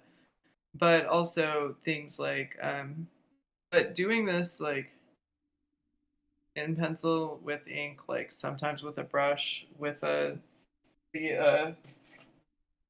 like doing lettering with this guy. Yeah. I love this. Like, can you hold that up to the camera a little bit closer? Let me take a. Yeah, this is the lettering guide. Oh. This is what I use to letter. I have no idea how you would use that. I just see like a bunch of holes in a plastic thing. Oh my gosh. So I did not learn to use one until very recently, and I watched Terry Moore, who is the creator of Strangers in Paradise, and he did a video on it. And it basically taught me how to use it because I had never learned how to use these. The lettering on the comic looks awesome. I love doing it. And every time I use this, now that I know how to use it, I feel like it's like a weird feeling of like doing something in the way that people have done this in years before. Yeah. Does that make sense? Like, well, like you've adopted like age-old tradition, like that's what it feels like. I feel like secret lore has been passed on to you. Yes. Yeah. The lore of the Ames lettering guide. Yeah, it's called a tradesman. You're officially a tradesman. That's what it feels like. Yeah, I feel like learn the lettering trade. I feel connected to letterers who came to me. Well, you do an awesome job of it. It looks Thank awesome. you. I like to do it, although I had to get this guy also because I was lettering so much that it was giving me tennis elbow. Oh boy. That just means I need to write less dialogue in my script then. No, it's because what I do is because back in the day you had a letterer. Yeah. And they did it last. And they would like paste a word balloon over the top. And so I'm like, I'm going to go in letter first. So I fit the art into it instead of like, I drew pencils and now where the fuck am I supposed to put this word balloon? Yeah. So it's a little backwards, but so mostly I do the lettering first and then that's why I get cramped is because I'm just in there. I guess speaking digitally, it would make sense doing it the way that you do it now because then you're working on layers and you could move things around if like but I mean there's a real risk in doing it the way you're doing it in that when you do the lettering first, then you're restricted to where you've already put your bubbles and stuff, right? I do move. Like I'll pencil in lettering, like the guidelines. Yeah. Start it, look at it, kind of look around, and if I have to erase and do the guidelines again and do it again, I will. Okay. But I feel like the real risk is if I mess up in the lettering and then have to correct. Interesting. Have both of you tried the 24-hour comic challenge? I don't know what the 24-hour comic challenge is. I've only done, I think 24-hour comic challenge is like you're doing X amount in 24 hours, like a movie. Yeah, like I know the creating a movie thing in where 2 you make a days. movie in like a day or something. I've only done hourly comic day. I haven't done the 24-hour comic challenge. Yeah, what would I do? I'm not an I'm artist. willing to do it. But you could, we could come. I feel like it's like you brainstorm it together, probably. I suppose. I mean, we could try. I guess we could always try. Yeah. I can down to clown. I mean, I can. I mean, that's a part of like when I had my, and I actually need to revisit it. Let me see if I can pop it up here. My New Year's resolutions, my list of resolutions for the year. Yeah. Part of it was write one short film screenplay per quarter. And I got the first one done. I guess the second quarter is going to start here in April, so I'm going to have to get back on thinking about a short film. So you finished Destroyer? Yeah. I mean, what I sent you was it. I mean, it was just a short little. I guess if I haven't looked at it. Yeah. In a while, so I'll have to go back and look at it. Yeah. It was just that was all it was. It was just a little short. Good for you. We're sticking with that. I'm gonna try, but I guess I could take the same idea of writing this because I didn't spend a whole lot of time writing that one. I could definitely crank something out in about a couple hours or so. Well within the 24-hour time limit. I might need some vodka, but I can get it done. That's not going to be helpful for my lose 80 pounds or lose 20 pounds by my birthday. Oh my god! So I need to get this. I'm kind of stalled on this one. I got to get back into this. You need to lose probably 50. I think I'm on track on this one, but I haven't joined a boxing gym yet either. So you know what? I need my boxing. I need to find a boxing gym that I want a boxing gym that's like a real boxing gym.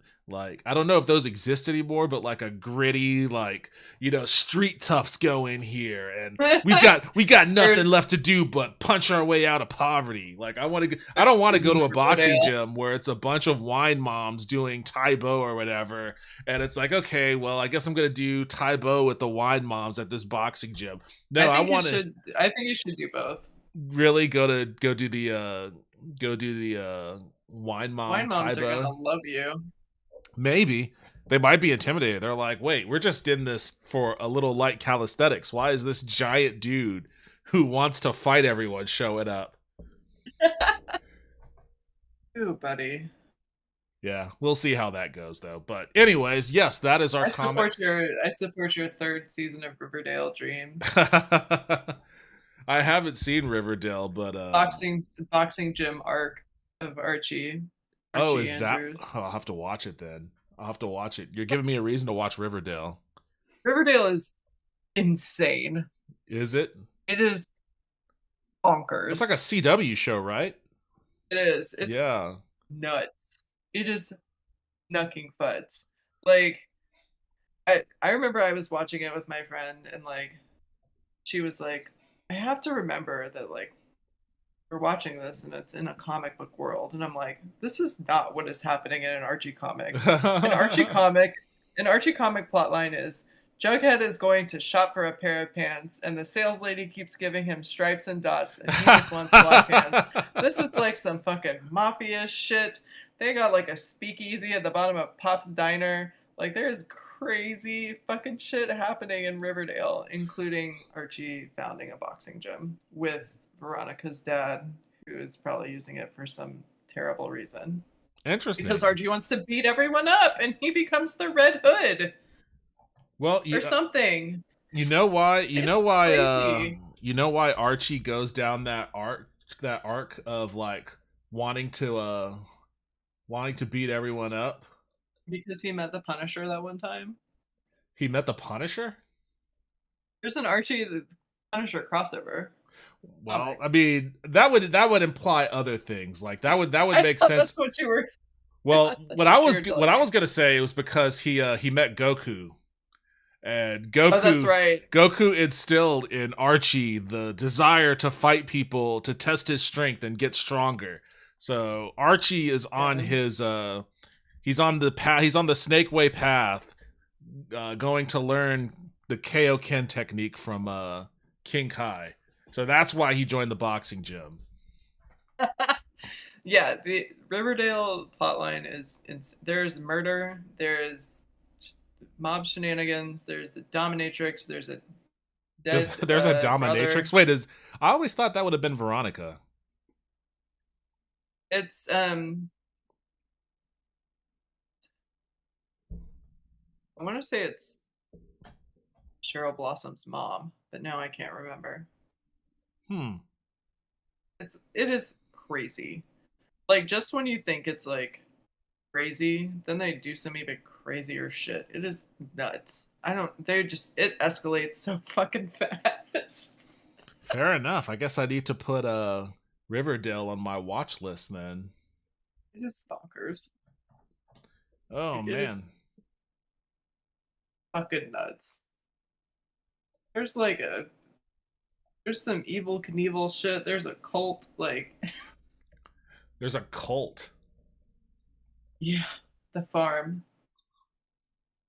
Well, you know, I appreciate any creator that takes a property like Archie and takes a wild swing with it. As much as I appreciate that the studio that owns that shit was okay with it and greenlit it.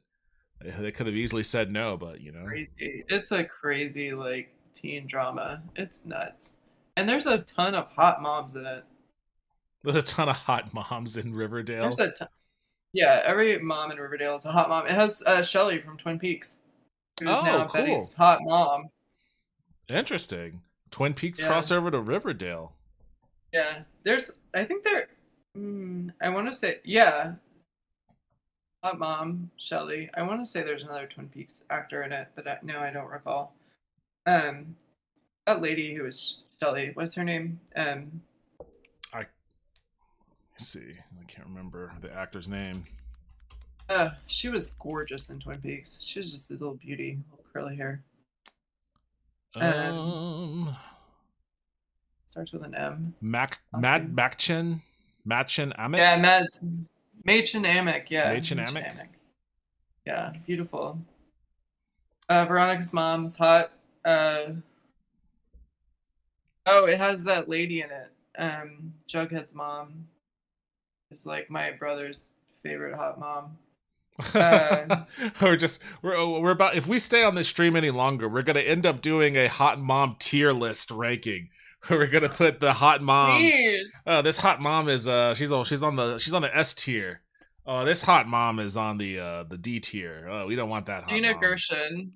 Gina Gershon, okay, yeah. Yeah, it's a hot mom. It's a hot mom. Yeah. It's also Hot Dad City, except for Betty's dad. But like Veronica's dad is who's that show host? Not Hoda Kotb, but the other one. Not what? Not Hoda Kotb, but the other. Oh. Hoda and Kathy Lee? Is that it? I don't know. Kathy Lee. Hang on. Let me just do this. Like, of Regis and Kathy Lee? Yeah.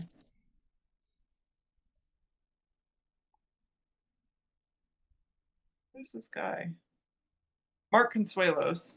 Mark Consuelos. I would have never guessed that. Skeet Ulrich. Yeah, is Jughead's dad. He's so funny. Oh,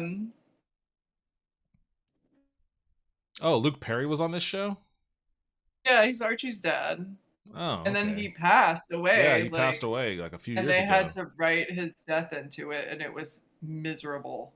Oh, well, that's always a bummer, regardless. So, you know, like Regis and Kelly. Yeah. Kelly Ripa is Mark Consuelos' wife. Mark Consuelos plays Veronica's dad, Hiram Lodge, on Riverdale.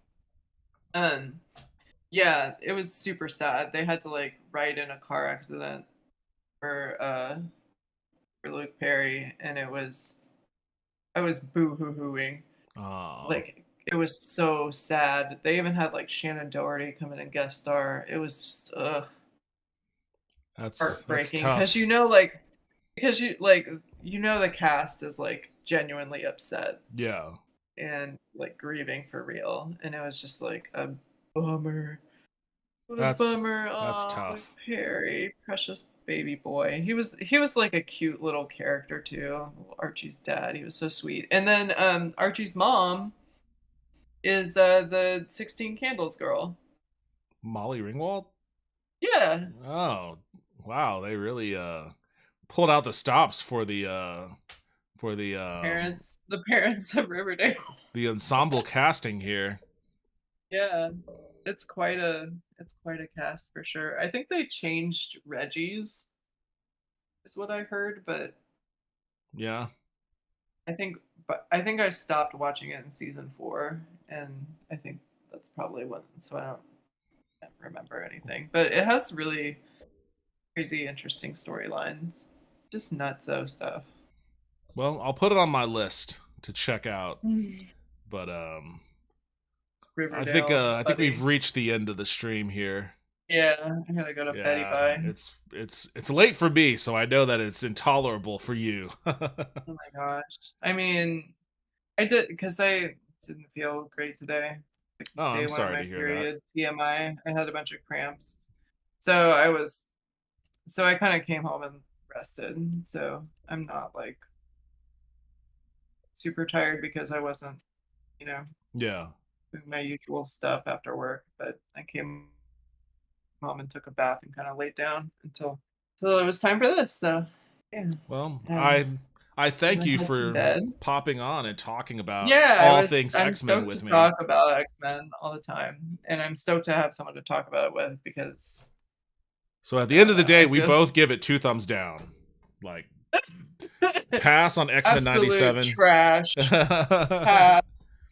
I definitely didn't sit there and edit a Cyclops video like seconds after I finished watching the show. I didn't scramble to my computer and I definitely was not screaming, oh shit the whole time. And then I definitely also was not walking down the halls at work today going Yeah, I definitely did not scramble to my computer to put this short that I uploaded to YouTube and TikTok of Cyclops with the Cyclops theme that Capcom made for him in the SNES game X-Men Mutant Apocalypse, which honestly, super badass theme for him. It sounds like Iron Maiden, which I think is appropriate for that character. But yeah. I only have a little bit of excitement. Clearly. Yeah, good times. Feeling groovy about it. Stoked for next week. So we'll see what happens. I guess we'll recap. Yeah, we'll get back on and talk about it. But I'll let you go for now, and then I'm gonna take off myself. So. Goodbye, friends. Thanks for having me. Thank you for joining. Do it again soon. Talk to you later. All right. See.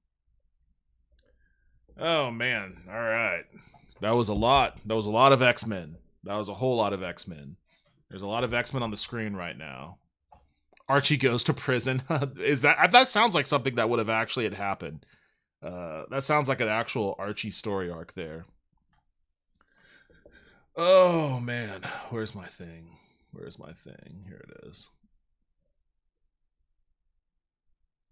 Why is it so massive?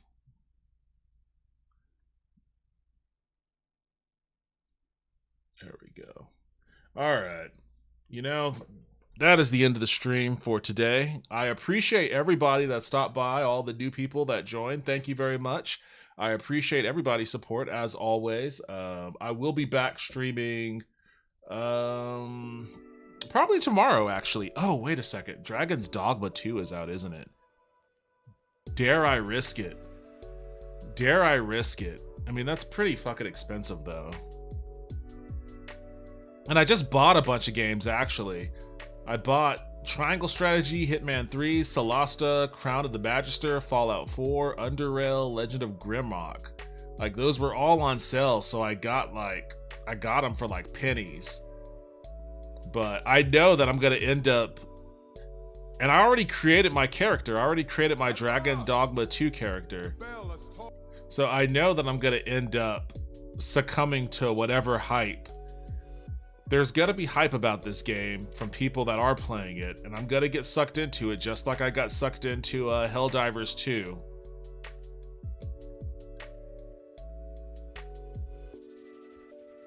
I just didn't care for the first Dragon's Dogma all that much.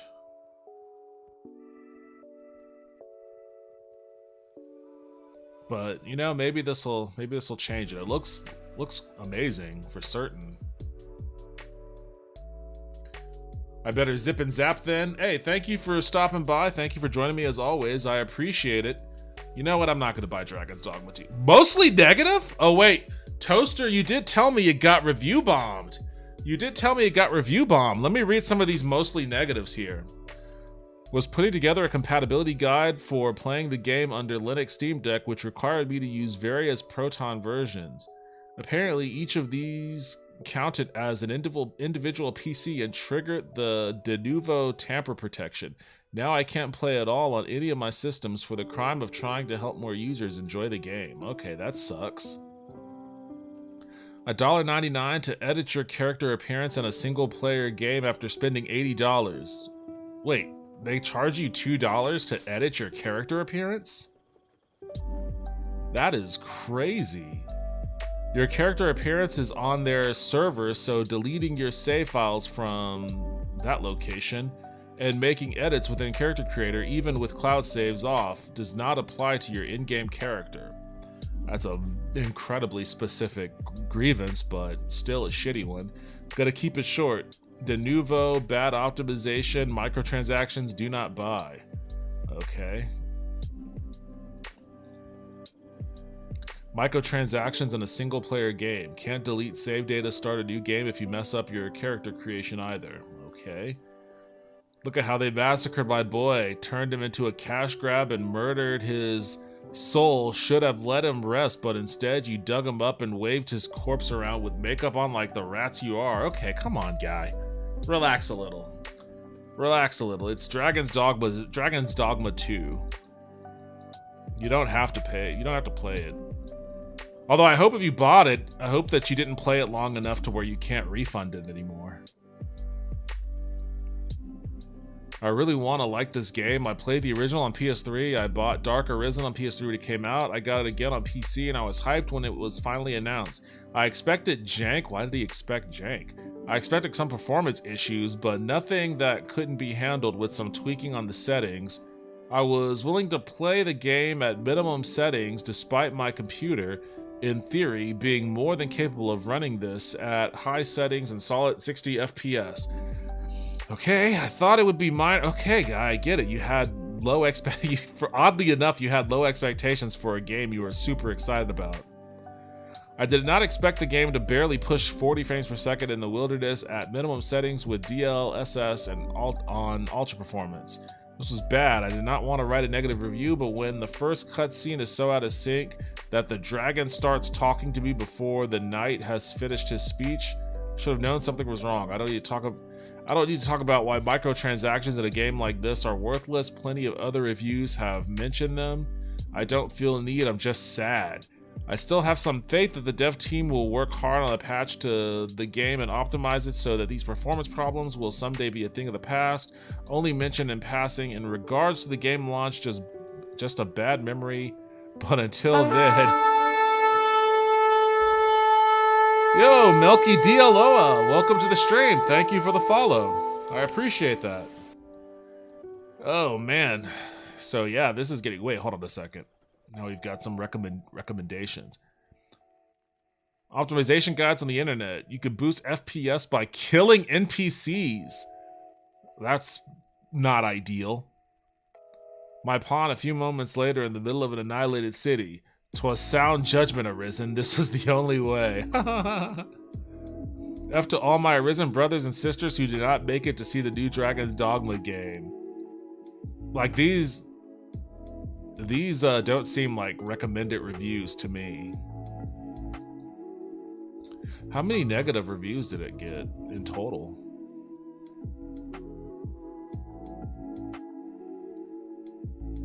It has 1,908 positive reviews and 3,174 negative reviews. I would definitely say that's a review bombing.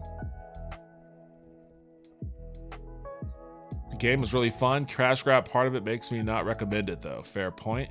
Get rid of the microtransactions. Okay, so everyone is bitching about the microtransactions. Having fun, but can't in good conscience recommend it currently, where you can't restart your game and you have to pay $2 to edit your character's appearance. That's really weird. It's got like MMO settings for a single player game. Incredibly frustrated that I have to suffer for my choice on picking my vocation and wanting to swap. Spent a decent amount of time on Google to find out that I can't. Lovely. Deleting file does not work. Why in the world would you not just add a delete save file in the game? The fuck is this? Having to jump through a circus to make a new character is absolutely atrocious. And then microtransactions. So I guess like the save data stuff and the microtransactions kind of combined for a 1-2 of and I guess performance issues, but I mean it sucks to say, but honestly for AAA games, performance issues are to be expected on launch day. I don't know, man, I'm loving this right now. Performance has been kind of poor for me in cities, but outside it's fine, but it does something suck that it's worse for others. They need to fix that. And Dunova sucks, I guess is what he's saying. I don't know why it's hearted out. But as a sequel to Dragon's Dogma, me like it. It's really fun besides the something tech stuff. Gotta give it a thumbs down for now. Gotta give it a thumbs down for now until they fix the performance. Also, the microtransaction is like the same with RE4, pointless, and you never have to use it. Okay, well, that's kind of weird.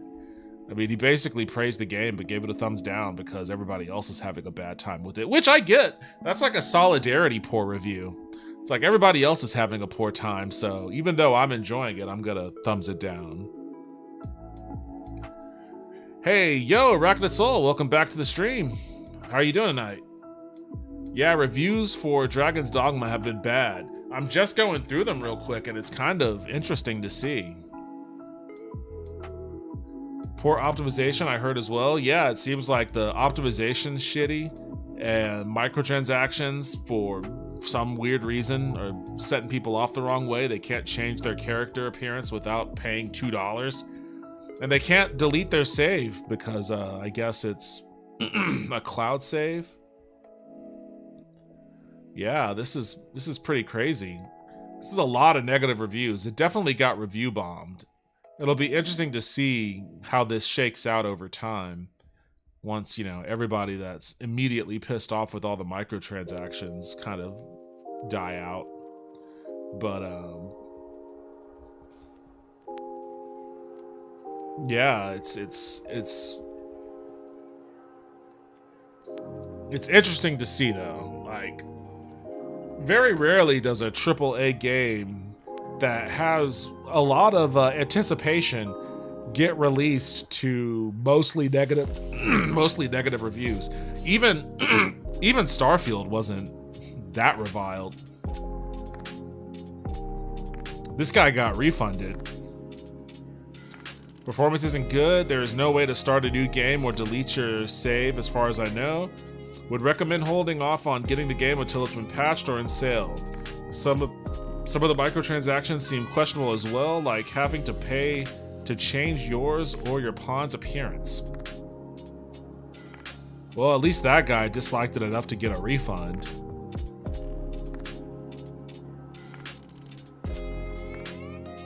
This guy too. Nearly unplayable on mid-high-end systems. Littered with microtransactions and exhausting dialogue. I couldn't find a combination of graphic settings that got me over a steady 20 FPS. And I can usually play modern games at 120 plus FPS on my mid-high settings on my computer. I've been a huge fan of Dragon's Dogma since the first game. If it was even remotely in a playable state right now, I'd suck it up and push through. Just sent in a refund. $70 is too much, is too steep for a release this broken. That's the other thing, is like all these games coming out at like fucking $70. You know, you gotta make sure it's buttoned up, man. You can't be making people pay $70 for something that is hardly functional. I will leave the cat here so that everybody who passes by can pet it and give it a thumbs up. Yeah, well, there you go. Makes me laugh to see people once again pre-ordering a game. People do not learn. Yeah, I mean, I would pre-order indie games, but I wouldn't pre-order a AAA game, because you know that shit's gonna be busted on launch.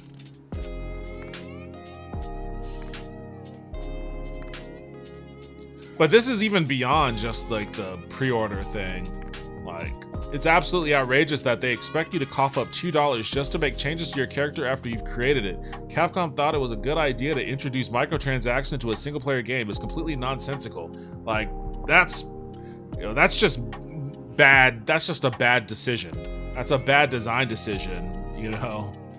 And it remains to be seen if they'll rip that out of the game.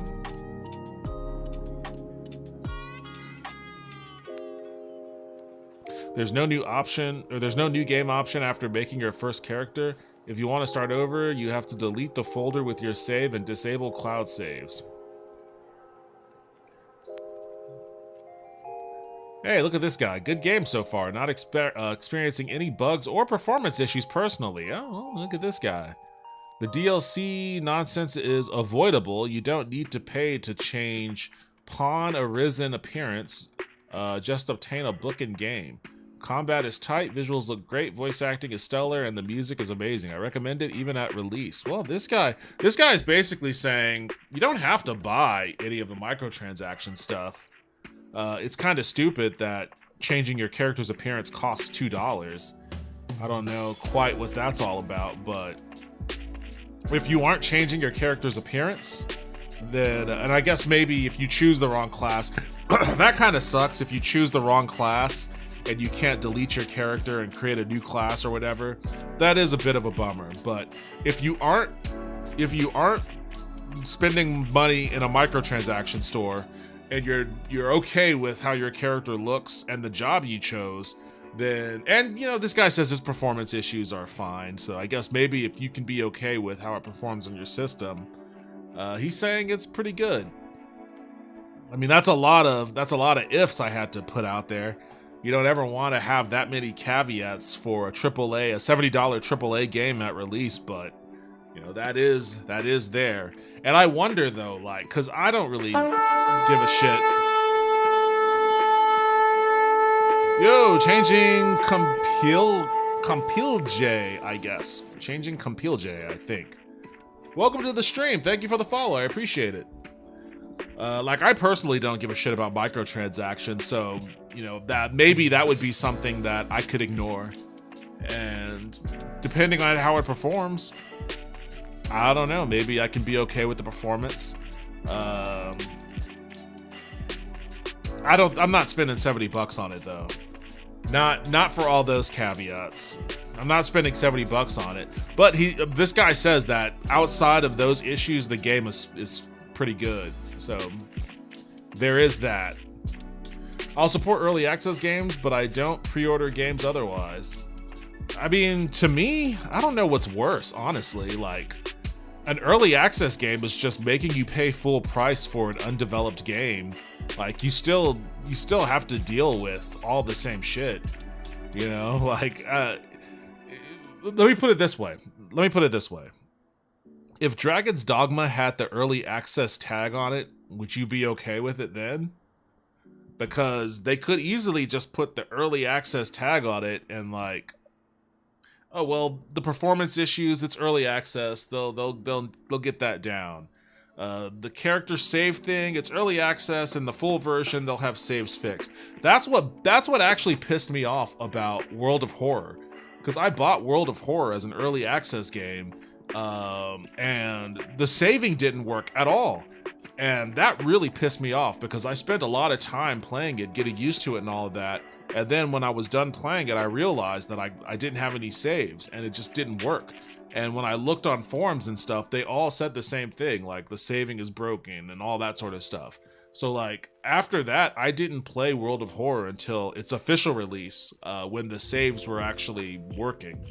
So, I mean, But, you know, World of Horror can get away with it because it was early access. So what is the value of early access? Like, what does it really mean? You know, so I don't. To me, early access isn't a fix-all for these kinds of issues. In fact, I think there's a worse track record with early access games being in like an unconscionably bad state, considering the fact that they're still taking people's money. You know, like if you're taking my money, then what I get as a result should be, you know, I mean, ideally it would be the finished product, but if you recognize that you're going into it not getting the finished product, it should be as close to it as possible.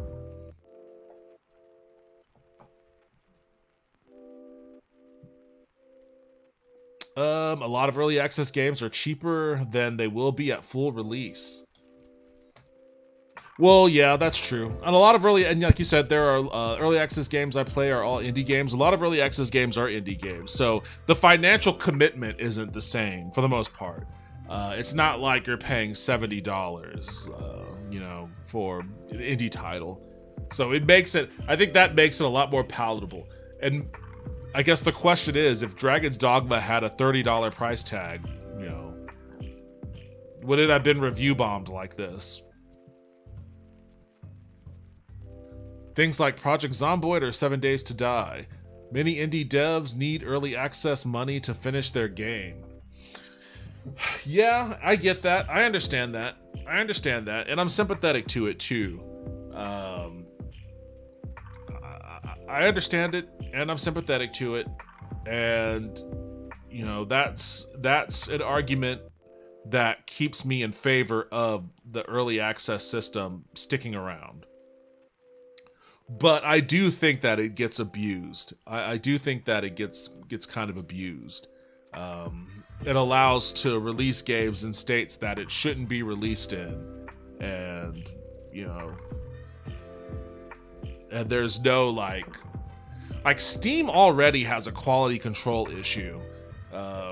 Like in the sense that there is no quality control. If you want to put a game out on Steam, you can. And, you know, anybody who spends their money on a product, you know, good luck to you, you know? And to me, that's kind of annoying, but, you know, I guess that's just the nature of the environment in this platform.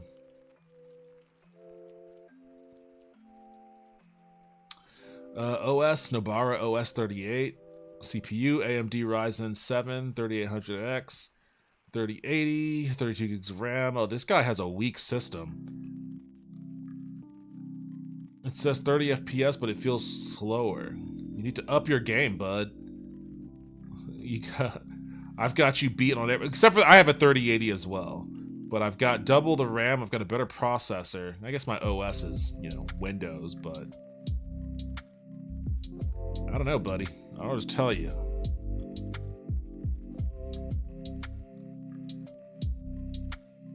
Running on a 4070 with an i7 13700. I can't get the game to do much. The loading takes longer than needed, and the FPS is below 30. Well, this guy has a better rig than me. And he still says it sucks. That's crazy. I'm gonna keep my eye on this saga, because this is interesting. It's interesting that a game that a few days ago people were super stoked about has released to, like, this level of derision. And derision can be the only word I can think of to describe mostly negative reviews out of nearly 4,000 reviews so far. Granted, the game's only been out for a few hours. I don't think it's been out for even 24 hours yet. What? Similar to Dragon Ball Z Kakarot in the Bloodline? That's that's an interesting comparison of games. All right, well, you know what? That itch that I had of, hey, maybe I should buy Dragon's Dogma, I think that's gone away. I think that itch has been dissipated.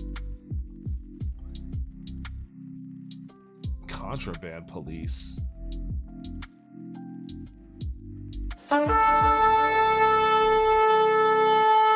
Yo, Mocking Places. Or Mocking Plaques. Thanks for the follow, I appreciate that. Welcome to the stream. Although I'm about to end it, I've been doing this for about 3.5 hours now. I talked at length with Royal about not Dragon Ball, but X-Men 97. I'm feel myself getting pulled into my Steam obsession. I have a problem. I have a habit. I have a real problem I need to fix here, where I get onto Steam and I just start buying a bunch of random shit. Disgaea? They're charging $60 for Disgaea still? I remember when the very first Disgaea came out for PS2. I was working at GameStop at the time, and I got it and I liked it. But I never would have imagined it would become a series like this, where there'd be 7 of them. And still be popular.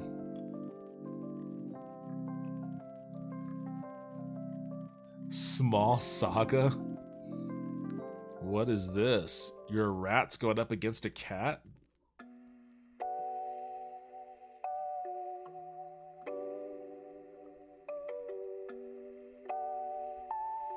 Does he have a switchblade on his back? This looks awesome! This looks awesome!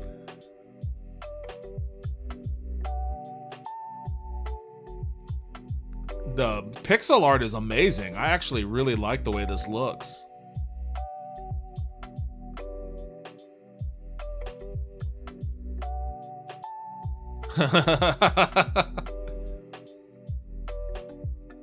You know what? I might...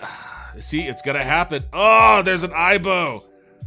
I might... it's gonna happen. It's gonna happen. Oh, his flute was a pencil. I just noticed that. His flute was a pencil. $20? I love the way this looks. I love the way it looks. I love the animation. I didn't even hear the music, but... Ooh. Ooh. It's overwhelmingly positive. That's more than I can say for Dragon's Dogma 2. You bought some great games on Steam a few days ago, so you should be set on new games for a while. You're absolutely right. You are absolutely right, Arachnid Soul. Thank you for being the voice of reason here. The voice of reason that I'm totally gonna ignore, and I'm gonna get this one because it looks really cool.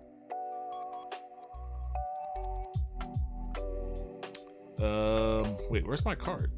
What happened to my cart?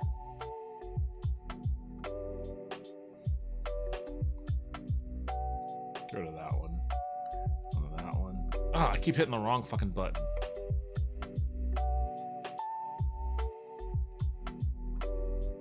Alright, I'm set on games. I'm set on games. No more.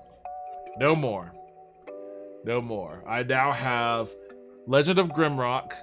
I have Underrail.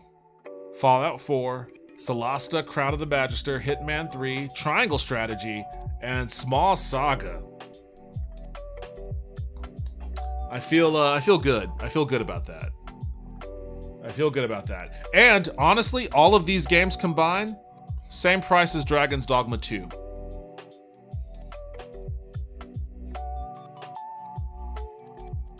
I hope you have a nice Steam profile with all these shot points you have from buying games. What are you talking about? I don't never touch Steam profile. I don't touch my Steam profile. I don't even have a picture. I don't even have a picture. I've got 5 badges. I don't know what these are. Power Player, 168 games owned. Steam year in review. Years of service, a member since 2010, 13 years.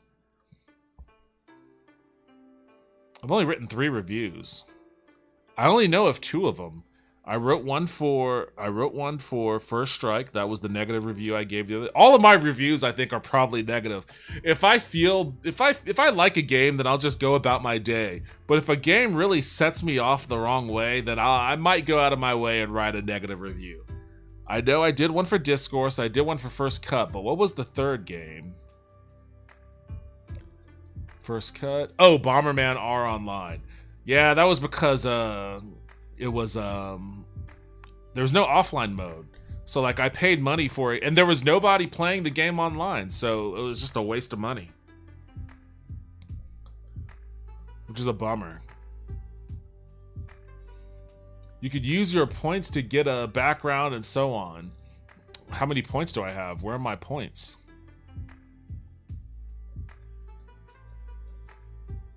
How can I tell how many points I have?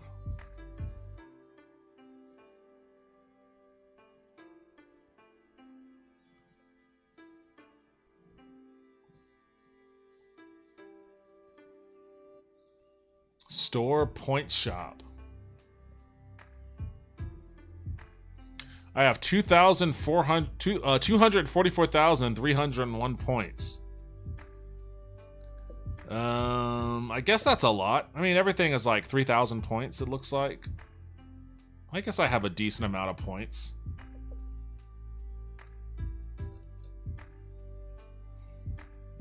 Lunar New Year.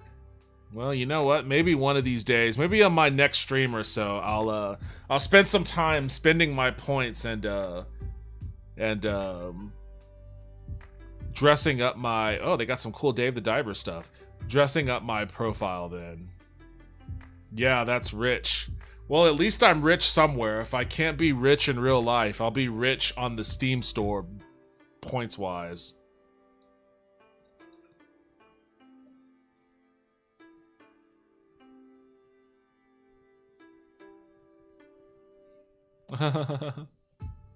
Banish. Alright, that's it for me. I am actually leaving this time. 3 hours and 45 minutes.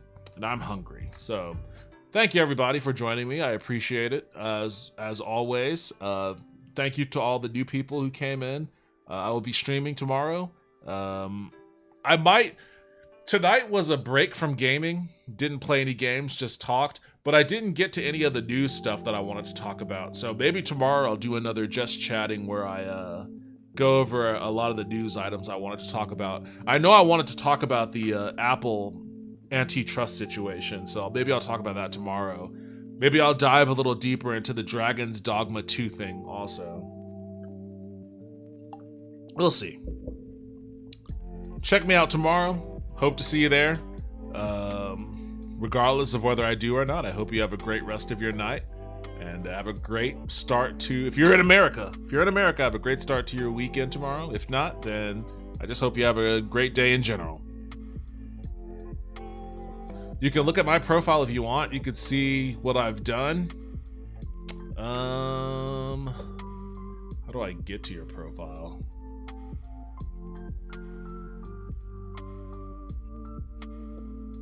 Oh, I see. Did you make this? Is this this is a custom animated little avatar with like a little jungle in the background? That's cool. You have 601 games? How is that even possible, dude? How do you have 601 games? Jesus Christ, how do you organize your Steam?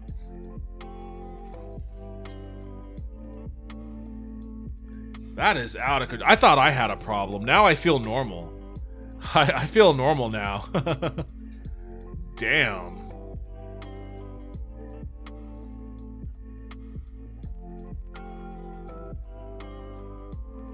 Yeah, custom avatar. 601 games on just Steam. Yeah, I didn't even think about GOG or the Origin Store or Epic Store or any of that other shit. I mean, damn, that's a lot of games, man. That's a lot of games. But anyways, I'll check you all out tomorrow. I hope you are here going through the news with me, but if you're not, then hey, have a good rest of your day / weekend / whatever, and I'll see you when I see you. Later, y'all.